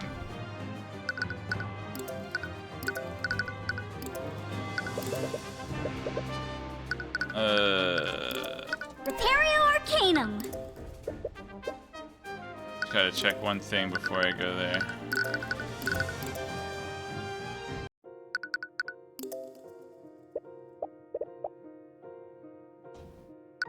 Repario Arcanum. You arrive at the dungeon and see the prosecutor sitting in a holding cell. She seems extremely stressed, as if she's trying to figure something out. Mr. Cuthbert, and Your Grace... Steelwind gives a wary look to the Archduke. How are you doing? As best I can, all things considered. What brings you here? Well, we're trying to investigate everything that happened. I see. I was wondering if you could answer some of our questions. Steelwind, I know your situation is pretty grim right now, but you know you can trust me. You're not the person I'm worried about. Is it Celeste? At this moment, I don't even know if I can trust myself. What? I love this song. Arcanum. This song's so good. We heard that you don't have any memories of what happened. Is that true? It is. No matter how much I try, I can't recall anything. What is the last thing you remember? I believe I was leaving my meeting with the High Speaker and His Majesty. After the meeting, I was planning to return to the nave to speak with my father, but I suddenly felt extremely nauseous. I thought some fresh air might help me feel better, so I went to the balcony. The one over Lake Galacrond? Yes, that one. The last thing I remember was losing consciousness as I looked at the lake. Did you cast any magic before this happened? No, I didn't. Are you sure you don't remember anything after that? I don't. All I remember is waking up to the sound of someone sobbing. It was Celeste. Aw. It was Celeste. She was crying over your unconscious body, Mr. Cuthbert. So they not only put me to sleep, but they also put the trouble of casting Feign Death on me. Alright, so no memories were happening after she left her meeting with Theon, Arceus, and Oster to Wivengard. After she left the meeting, she began heading to the nave to meet with her father. She suddenly felt nauseous and went to the westward balcony. She lost consciousness soon after. She later gained consciousness in the prayer room. She heard Celeste quick crying over your unconscious body. She did not cast any magic. She fell unconscious. Steel's testimony has been added to units. Repario Arcanum. Let's see if there were traces of magic on Arya.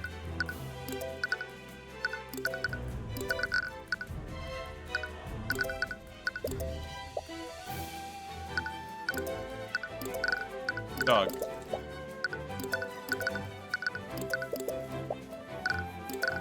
There seems to be less flavor text in this episode, but there also are like a ton of people to talk to and like billions of combinations of things to give them. I can't believe we lost so many house leaders in the course of a few months.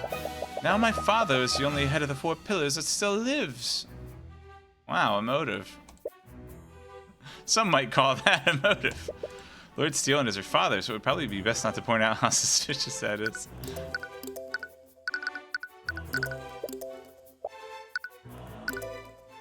I'm an attorney. Alright. Yeah, I figured that would be the same. I believed His Majesty was unharmed during the massacre. Whoever orchestrated this trapped him in a force cage. They must have used him as a distraction while they went after their true targets. As callous as it is, I'm glad he wasn't their real target. I don't know what I would do if anything happened to him. Aww. Can't believe I was forced to attack Prince Alaric. I don't feel too guilty. He doesn't seem to have any lasting injuries. Regardless, he's much too young to experience something like that. I'm glad you were unharmed, Mr. Cuthbert. I was worried when I saw you next to Pierce's corpse. Yep. Well, I definitely got the least of it. I should consider myself lucky that whoever did this decided not to kill me. It's because Ares killed you and she's in love with you. Duh. Celeste, I heard that you and I had fought during the massacre. I apologize if I hurt you in any way. Celeste? Sorry, this is just a lot to take in. A few hours ago, it really felt like you were trying to kill me. I won't fault you for feeling that way. I'm truly sorry.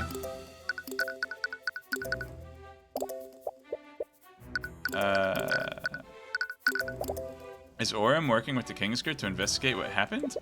He is. We actually got a lot of our information from him. That's reassuring to hear. I suppose this is a good opportunity to see how well he works without my guidance. I mean, dude's like 48 years older than you. I'm sure he's been doing plenty before you were born.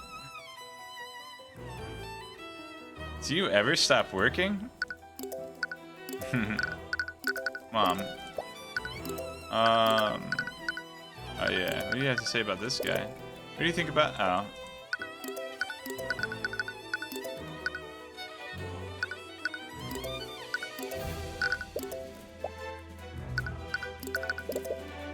Magic that can affect the mind. I feel like we've completely ruled out Mage Blight, so I doubt that's why you can't remember anything. Are there any spells that can specifically modify or destroy people's memories? Here it is, the secret 8th school of enchantment. It would certainly explain a lot of this. No, arcane spells can only affect the physical world. Well, it's a divine spell then. Easy. But throughout history, mages have attempted to develop spells that can affect the mind. There's no recorded history of any of them succeeding. But you're assuming that arcane spells are the only type of magic that exists. What? I think you've observed it already. There are magical creatures in this world that don't use arcane magic. Is that right, Mr. Cuthbert? Shoot, he's on to me. What? Does he know about the Eye of Horus? He is a royal advisor. Now, it pays for him to stay up on these things. I'm not sure what you're trying to imply. Don't take me for a fool. Several of my associates attended Frega's trial. Oh, right. That part where I, like, very publicly procured a magic document out of thin air. And they all heard what that demon referred to as Heavensborn. If I learned that Lumina had anything to do with this... Your Grace, I'm not an agent of the theocracy, and even if what you're saying is true, I wasn't the one who manipulated Steelwind's memories. But I suppose you raise a good point. If something affected Steelwind's memories, it wasn't necessarily an arcane spell. In fact, it couldn't have been an arcane spell, it was definitely something else. You're probably right. Which proves that I'm responsible for the murders. What? You just said that you don't have any memories of what happened. Why are you so convinced that you're responsible for this? I told the Inquisition already. I saw Beatrice before I passed out. She's clearly involved in this somehow. There's more to this than you realize, Mr. Cuthbert. For the past few months, the Inquisition and I have been investigating a string of seemingly unrelated murders. During each of those cases, we were able to apprehend the perpetrator without issue. But there was always something off about them during questioning. The murders were always abnormally gruesome and passionate, and each of the perpetrators said the same thing. They all said they had no choice. They were under contract. No choice. Cases like this have been occurring throughout Wyverngard, and very little connects the perpetrators to each other, all except one thing. Each of them acted as if someone had controlled them against their will. They were probably just desperate. Most murderers try to make excuses after they're caught. They could even just be in complete denial. Orm said the same thing, but these cases were far too similar for me to ignore. I wondered if they were telling the truth. Perhaps each of these murders was committed by an unknown party. I didn't have any concrete evidence, but I knew I was getting closer to something. The Purple Conspiracy. Steelwind, I don't mean to be rude, but this sounds completely insane. You don't even have any physical evidence to prove these murders are connected. There's one piece of evidence, but it's hardly concrete. But it does tie each of these cases together. She takes out a small parchment pack and shows it to you. Oh, hey. We saw this mark on the headmaster's desk, I think? It's a purple symbol. Several of the people who were arrested had an item with this symbol on it. None of them could remember where it came from or even what it was.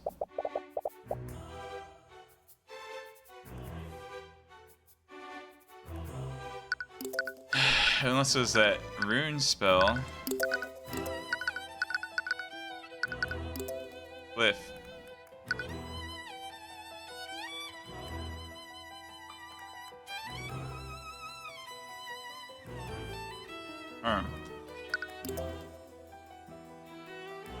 But they all somehow knew that it was called the Purple Mark.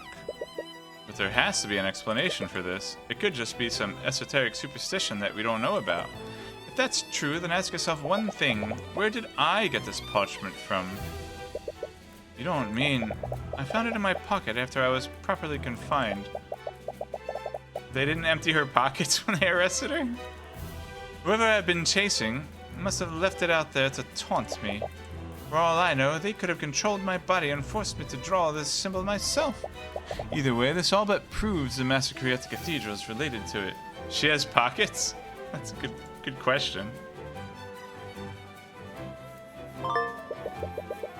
Some sort of strange symbol. Are you still because of the permar? She thinks that's because this marksman found that seems to mirrors throughout Wheelguard. Area felt she was getting close to the truth when she regained consciousness after the massacre. She found something in her pocket. I don't want to dismiss what you said, but this definitely won't hold up in court. Nor should it. My mind has been compromised. I can't take the risk of leaving this dungeon. Otherwise, I could end up harming more people. Wait, are you planning to spend the rest of your life in prison? If that is what necessary to keep everyone safe. What about Aster? Weren't you two supposed to be married soon? He's the king now, and you can't rule Wivengard alongside him from a holding cell. You're correct, but he's always been a remarkable person. He should have no problem finding another suitress. Aww. Feeling overwhelming sadness emanating from her as she says that. Arya? No. What? You're not going to sacrifice everything for someone else's actions. Mr. Cuthbert, I am not going to risk more lives. If I were to hurt His Majesty, I would never be able to forgive myself. Please don't ask that of me. I won't ask you to hurt him. Oh, we don't get a... Darn. We don't get a thingy. We don't get a psychological profile.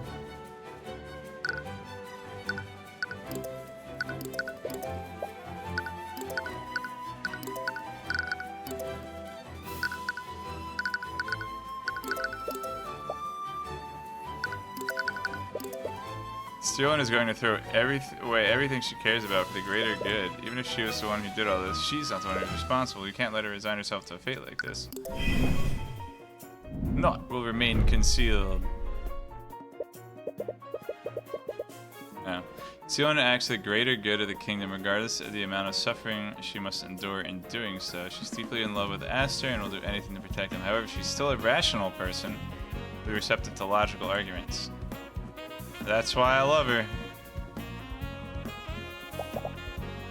I would give my life for this kingdom. If someone controlled my actions today, they can and will do so again. If a villain controlled my mind, as long as that possibility exists, I can't trust myself.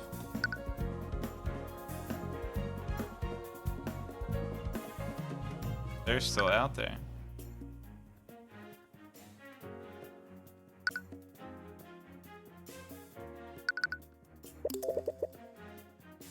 Isn't the issue that she's trying to protect people and a criminal still out there?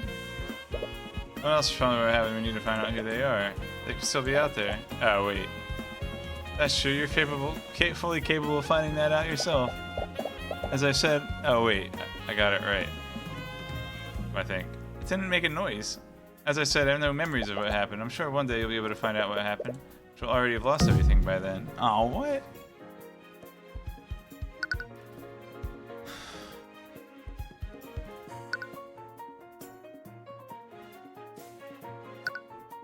Well, this obviously doesn't seem right, because she's being completely selfless. Weak! But that's assuming this person can continue to do so. You said so yourself, you haven't found any evidence to prove your theory. We don't know how this mind control works, and we don't have enough information. We can't just drop this without finding out what really happened. I suppose you're right, but I doubt there was any goal to this. The person responsible is just a sadistic killer. We've been investigating these murders for months. I've never been able to find any personal clues as to who the perpetrator is. There's no way to connect them to this. Whoever did this was a sadistic individual who wanted to cause as much suffering as possible. Eris.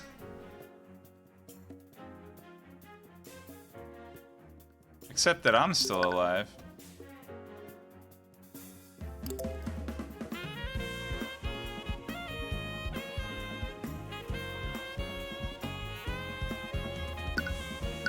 The idea I need to get at is the fact that I'm still alive.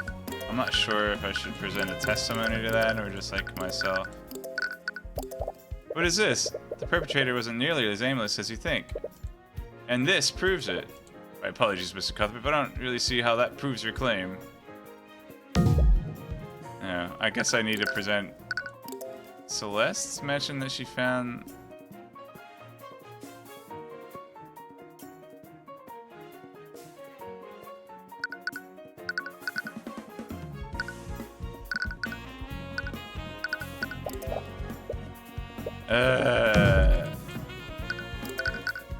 Maybe I'm completely off.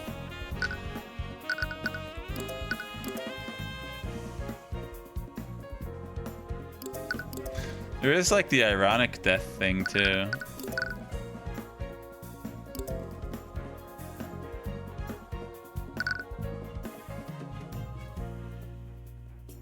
Oh, this is actually kind of suspicious too. Yeah, they had clearly had more lethal spells. What? I feel like I feel like I've rebutted this argument twice, 3 times.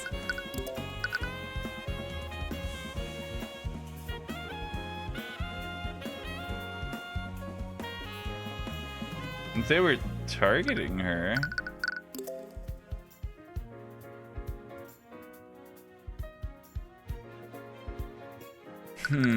What's the question? The person responsible is just a sadistic killer. Bing.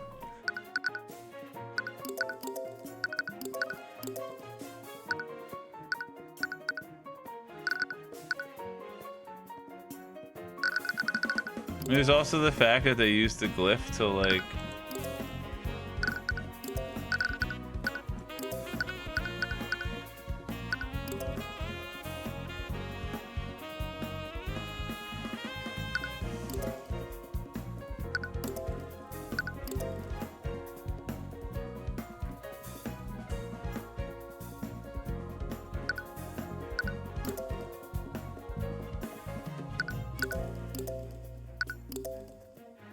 I see.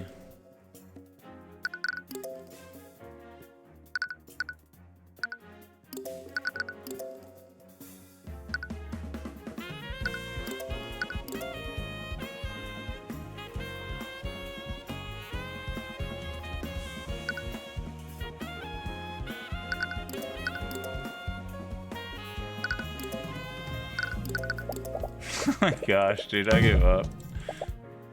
I'm not going to debate this anymore, Mr. Cuthbert. This is my decision, and I won't risk anyone's life in the hopes of saving myself. Please, just leave me alone. I lost. Let's try again.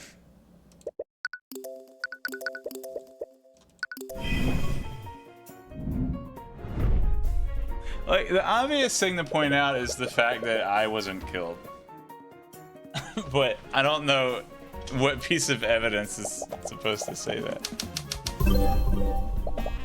Other than the stuff I tried. So.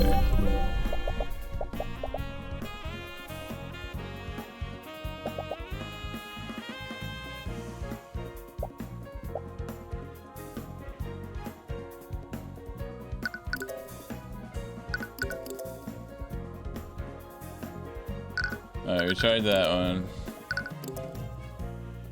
Oh, here we go. I like my answer better. Wait, what?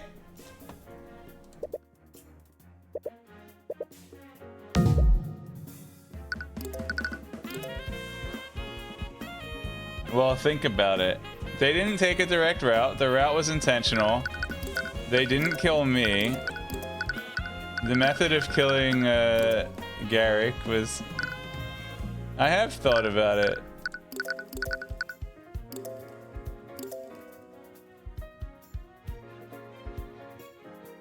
Have I? Alright. You take pictures of crime scenes and write notes telepathic.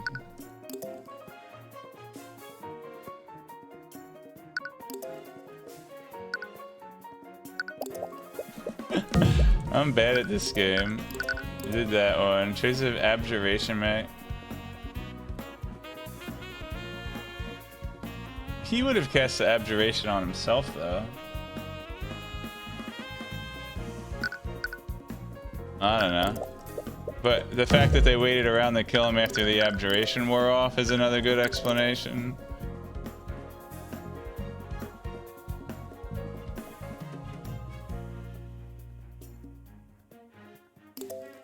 This one... Or did we not present this?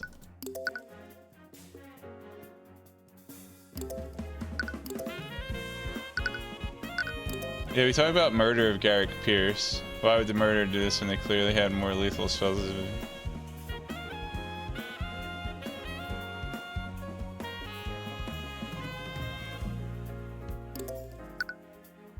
This is a pretty compelling argument there. I guess they cast a sleep spell? So that they couldn't have to kill everybody?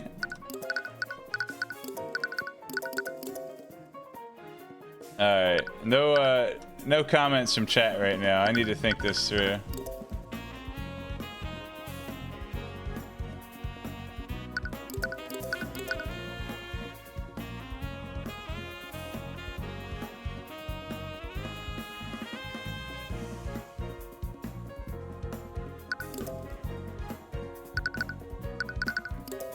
It was you.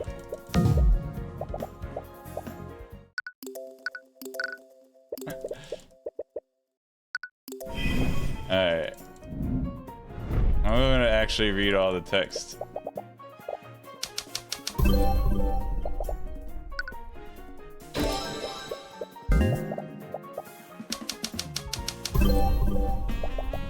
I've been investigating. I was napping the last 20 minutes, so I couldn't help anyway. I've been investigating these murders for months, and I've never been able to find any personal clues as to who the perpetrator is. There's no way to connect them to this. Did I not present the purple mark?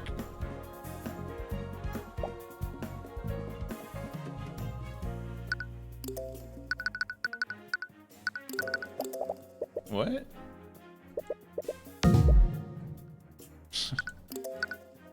I thought I did that already. Let's see. Oh, yeah. I've been investigating these murders for months. Never been able to find any personal clues as to who the perpetrator is. There's no way to connect them to this. Whoever did this was to visit. I want to cause as much suffering as possible. I think this is maybe to hone in on this. So what did they do that didn't cause as much suffering as possible? Okay, we could have caused more suffering.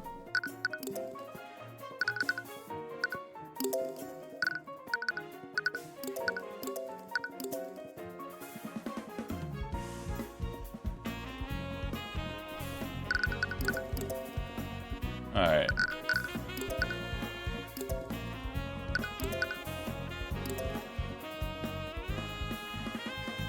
We did that one already.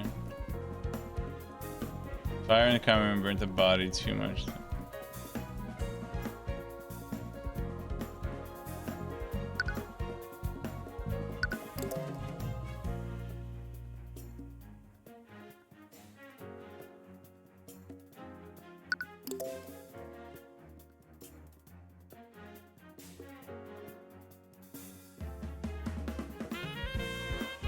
It's probably like the same thing as presenting the other thing. Yeah.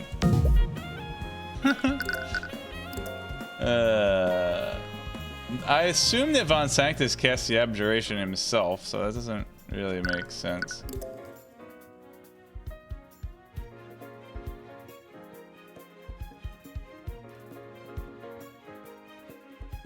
I mean, they didn't kill any of the guards?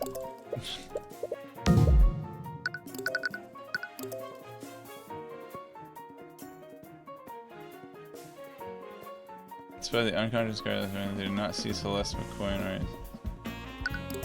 Murderers were out. We tried, which was a pretty good answer.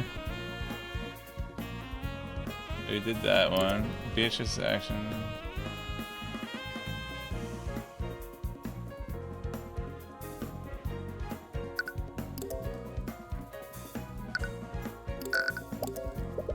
I don't know what it is, Arya.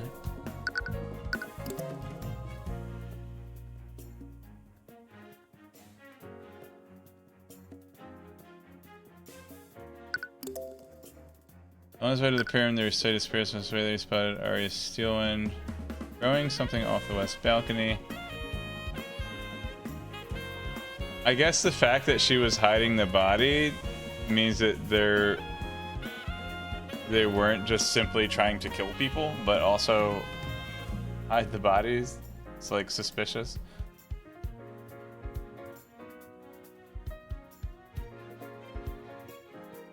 However, he could have sworn that he saw something dark over something. Makes sense if you think about it. I lost the argument.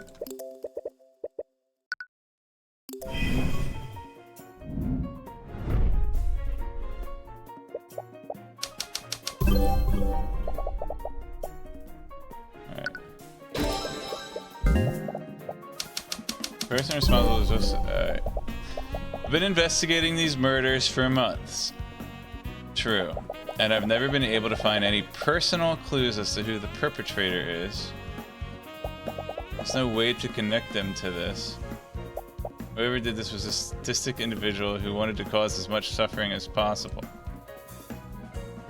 See one acts the greater good of the kingdom, regardless of the amount of suffering she must endure in doing so. She's deeply in love with the Astro without anything to take much. I mean, let's just say what we're all thinking. Alright.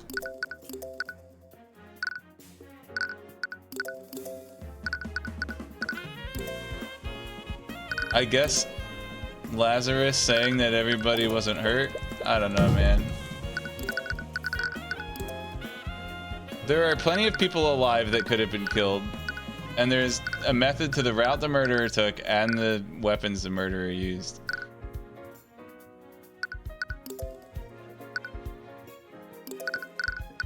Alright, we haven't really looked at the spells yet. We did shape liquid. Mend wounds. Send message. Animate corpse. We're pretty sure that they used feign death on Tyrion, but that seems like too much of a jump to be the answer to this one.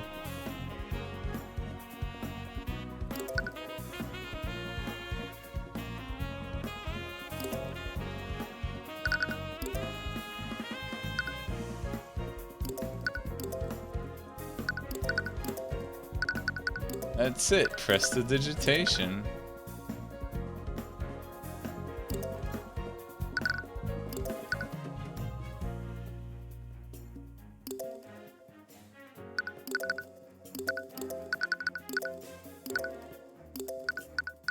There was force cages. They didn't kill this boy. They didn't kill this boy. Huh. Nice. I'm gonna argue till I win. I'm a good lawyer.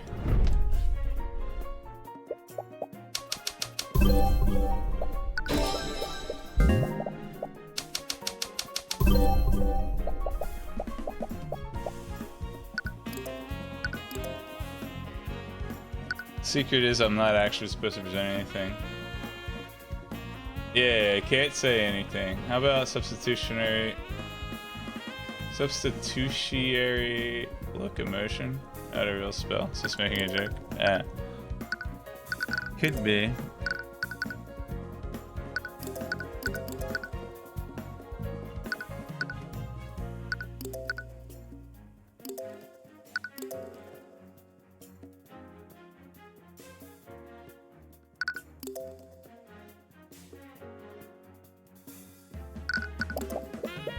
Maybe, let's see, maybe it was one of the testimonies. I don't know. Maybe I misclicked and it really was hers. Maybe it was...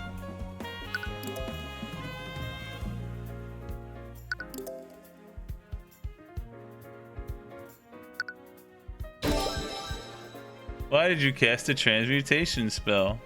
Why out of the 10 different people you didn't kill this one specific one instead of the other 9 that I thought of? Huh? Whoever did this had very specific targets in mind. Both Prince Alaric and High Speaker saw you when the murders were being committed. Not to mention, they set a trap for Aster, which I tried to hint at by giving you Aster. I tried to hint at by showing the Abjuration spell. It's too vague of a question for it to require one specific answer, I feel like. Let's assume something was controlling you. They wouldn't have left Alaric, Arceus, or Aster, or me alive if they were trying to kill as many people as possible. Saying Alex should have also worked for this. Yeah. There's just like, here's a list of 5 people that the murderer didn't kill. But we are gonna force you to show this one specific one out of the 5 that are part of this dialogue. I don't know, man. I think it's so like, here's a kind of problem with designing a game like this, is you can't make it accept any type of solution because then it becomes too easy. But then like, when you're, it's really hard to take, hey, the player was thinking the correct thing and thinking along the right lines, but like the developers didn't consider that piece of evidence to connect to that line of thinking, and they can only do that to so much of an extent.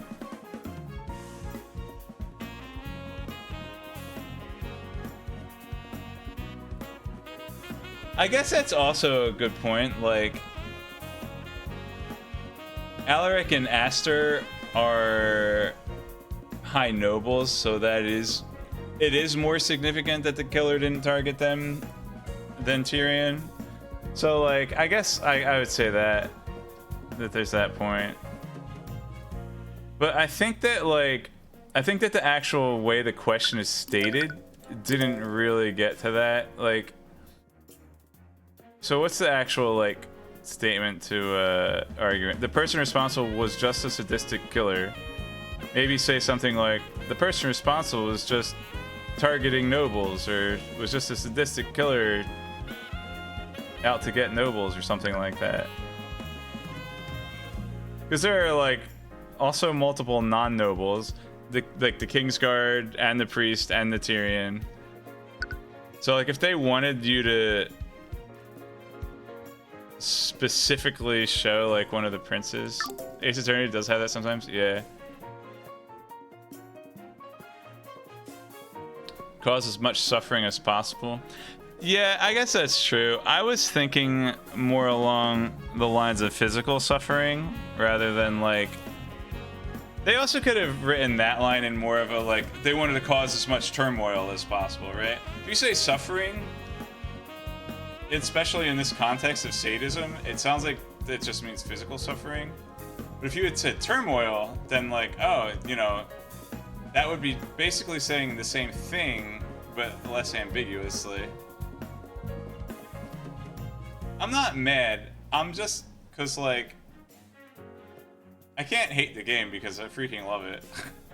I'm just trying to think of ways that maybe it could have been fine-tuned. But it's like, if they're trying to get you to think in a specific direction, they need to actually like move you in that direction and not just move you halfway there and expect you to figure out the other half without any kind of indication. But yeah, I think replacing the word suffering with turmoil would be really good. It also kind of makes me appreciate like how much playtesting and rewriting must have gone into this, because like, if this is the state it is in now, imagine like how much work did they actually have to do to get it to this point. And it really makes me appreciate, you know, how many, you know, different playtesters or editors they had to like get to take a look at this and really kind of like develop the game. Like, you know, it all makes a lot of sense. It's like, yeah, there's like a whole team of people trying to figure out the best way to present this puzzle. And having like written puzzles for Super Metroid and making planners and things like that, I understand that it's extremely easy to overlook things. It's so much easier to assume something is like easier than you. And it usually, like, as someone who's developed puzzles, usually stuff is more difficult or harder to figure out than you think. I've like designed levels and like knit stories and things like that too. It's kind of funny. It's really hard as a developer, but you have to always, I think, always have to err on the side of making things easier. But then it's like, it's just a balance. So like, I appreciate all of the effort that goes into fine-tuning something like this as well. Alright, they wouldn't have left Alaric, Arceus, or Aster alive if they were trying to kill as many people as possible. I suppose you have a point there, but even so, that hardly narrows things down. If someone was controlling me, they would need to enter the cathedral to use me. The perpetrator didn't need to enter the cathedral to commit the murders. Perhaps Red and the perpetrator only wanted to murder the 3 victims. There's plenty of people who might want to see those 3 dead. They didn't need to enter the cathedral to commit those murders.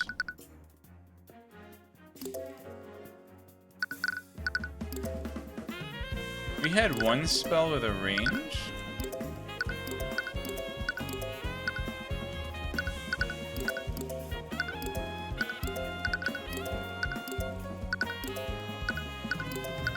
Didn't we?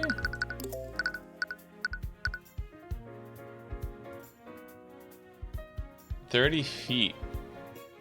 So there's that. Perpetrator didn't need to enter the cathedral to commit the murders.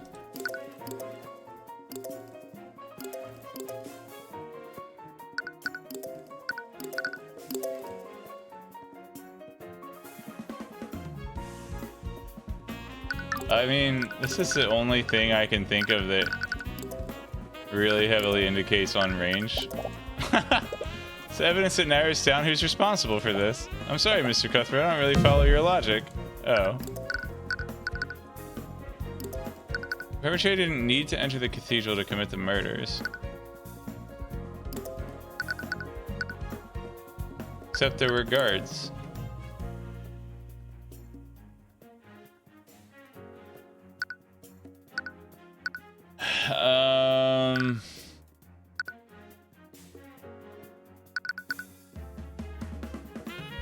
How do you figure? Think they just cast like a teleporting death ray spell?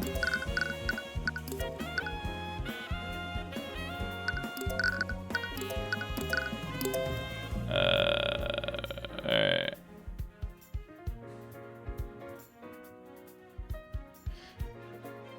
If someone was controlling me, they wouldn't need to enter the cathedral to use me.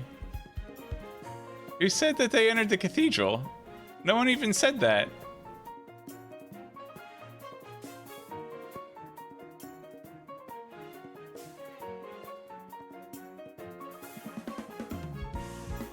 What? I'm not even following how she got to this point in the argument.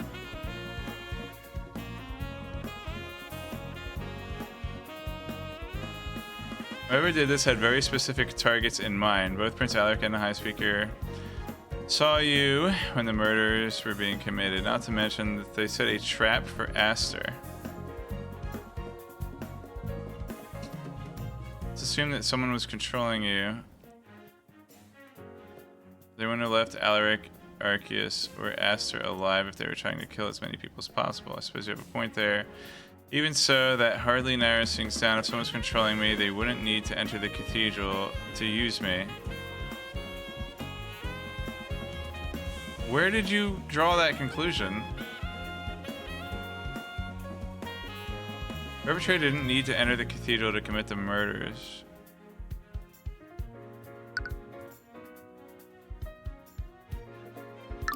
Perpetrator only one.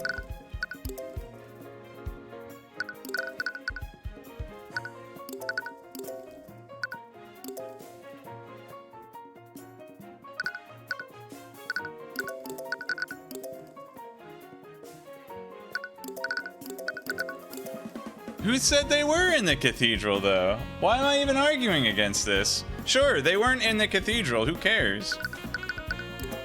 Grumble. But I guess they would. Was there like a range on this? There's one thing you're overlooking. Before the murders started, someone trapped Aster within a force cage using a glyph of contingency. But they didn't harm him, it was probably just a distraction. Even so, this gives us two very important clues. First, whoever did this is capable of casting those two spells. This means that the perpetrator was a mage. That's true, but the second clue is the most important one. Whoever set the trap for Aster, they did so within 24 hours of it triggering. This means that the perpetrator must have been someone who attended the funeral. So it was one of them. That narrows down our list of suspects substantially. There's a chance we can identify who did this, and if they really did control your actions, we can find a way to prevent them from doing so again. Steelwind, you need to fight this. I can't. Well, why not? Fighting this will put people in danger. They're already in danger. Soon like they might retaliate even more than they already have. They wanted to remove me from my position. How will they react if I try to resist? They might even hurt people. To send a message. Send message! It's far too dangerous. Logic. We can't back down in the face of justice. We need to let the perpetrator get away with this, letting them know their actions will go unanswered. It's pretty good. Doubt someone like that would go that far. Heard this had a goal far bigger than you. You have no guarantee that they'll stop there. Who will they target next? Your father? The king? If she's like, her motivation is to defend the king, then this seems pretty good. Whoever did this has a goal far bigger. Oh yeah, 3 nobles died today, and 2 of them were near the top of the political hierarchy. And they could have killed your husband, but they didn't. So they might kill your husband. What if they decided to go after more victims? Who will they target next? Your father? The king? We need to catch them before they can do more harm. I know you're frightened about what might happen to the people close to you, but we can't let someone that dangerous get away with this. Gulp. When you put it that way, after you've argued with me about it 10 times, I suppose I have no other choice, do I? Yeah, there are like 50% of the clues indicate that not everyone was killed. Oh well. I never realized it before, Mr. Cuthbert. What? You really have a bad habit of butting your nose in other people's business, don't you? Yeah, I suppose I do. Don't. But you're right. We can't let this go. It's not the argument you had to brute force. It's fine. It's just that out of the 5 possible people that could have been presented as evidence, you just guessed the right one faster than I did. I'll find a way to dispute this, somehow. Thank you, Mr. Cuthbert. I think we've known each other long enough. You don't need to be so formal. You've successfully been called Tyrion. Perhaps I misjudged you. I know I agreed to fight this, but what is it? You're the most qualified attorney of the nobility. You'll definitely be able to make a case for yourself. As you probably know, House Sybil controls the legislative and judicial branches of our kingdom, and they have nominated my father as the prosecutor for my trial. Didn't he, like, hate that you were a prosecutor? What? No one believes my theory of mind control. Everyone believes that I overspent my magic and gave myself mage blight. As a result, they blame House Steelwind for Coraline Sybil's death. Now, the only way for him to redeem House Steelwind is to convict me and sentence me to death. Wow, these nobles are messed up, y'all.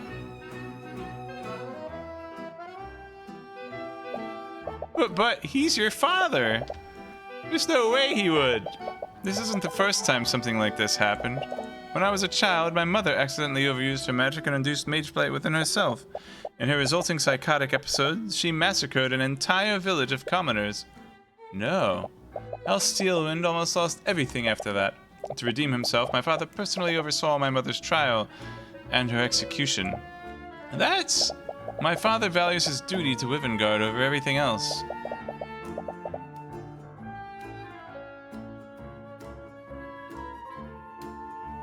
Nothing matters to him more than that, not even his family. So, I want to have this confidence in myself. But I don't know if I can face him like this. Mr. Cuthbert, what is your stake in all of this? What? You hate the nobility, don't you? So why are you so intent on helping Miss Steelwind? Because she's innocent. I know she is. She would never be irresponsible enough to give herself mageblade. Mr. Cuthbert, it doesn't matter if she's a noble or a commoner. She's being oppressed by the system and she deserves a fair trial. Keeping the bloodline pure. Do that to noble houses. Well said. What? I, Remus Virgile, hereby grant you the privilege to serve as Miss Steelwind's counsel. Wait, really? I will be acting as the judge and arbiter of Miss Steelwind's trial. Oh. It is within my right to grant such permissions. Thank you. But why would you? Do you think I've made a mistake? No, of course not. I'll serve as Steelwind's attorney. If she will have me. Is that a new face? Aww.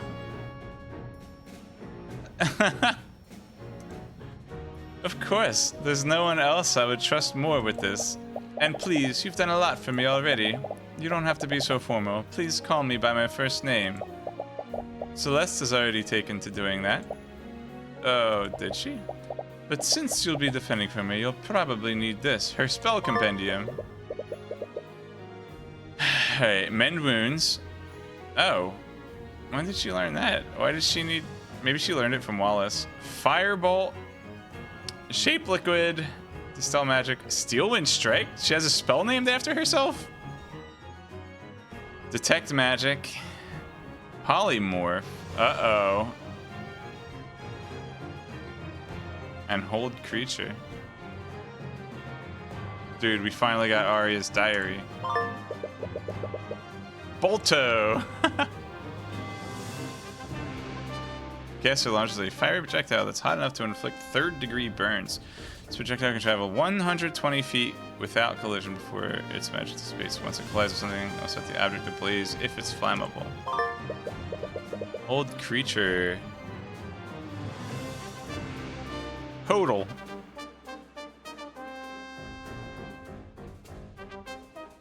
Once you're on the spell, target will be unable to move any part of their body. Even subtle movements, such as the gestures required to cast certain spells. Oof. Somatic components are going to start mattering again. Impossible. As a result, the target will be unable to move their mouth to speak. So also verbal components are out. Steelwind Strike. Raise index finger and pinky. Pew! Caster strikes targets of their choice within a 40-foot radius with a slashing force. Each slash has the might and power of a mage blade and can cut through thick metal armor. It's the ultimate spell of Halcyon, and its spell formula is a closely guarded secret. Frog. It's Final Fantasy. It's the Toad spell. Point finger at a target. Caster transforms a target within 30 feet of them into an animal. The animal can be any creature that can fit within a 2x2x2 foot cube. So, basically a cat. Definitely a cat. For the duration. Or anything smaller than that. Cat can fit in any size cube. We know that, right? Target senses and intellect will also be changed to match out of the animal they are transformed into. So what animal has bad eyesight? Cats are liquid. Dispel magic. Choose any magical effect within 120 feet. That spell. The spell that is creating that effect immediately ends unless the target spell is immune to be dispelled. However, this only ends the spell's effects. It does not undo the effects of the spell. For example, dispelling a shaped liquid on affected liquid will only prevent the caster from further manipulating the liquid, not unfreeze the liquid or change its shape back to normal. Then it's settled. We will hold the trial at my home, the city of Leyden. Leyden? I've never heard of that place.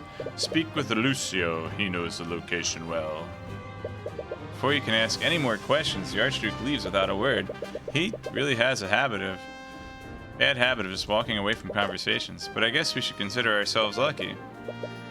Even if it's unorthodox, this situation will let us approach this like any other trial. You had no idea what you were in for when you agreed to this. And what proceeded next would not be unlike any trial you've ever been in. Or would be unlike any trial you've ever been in. Darn. But even so, you persevered as you've always done in the name of justice, regardless of what you'd have to sacrifice to do so.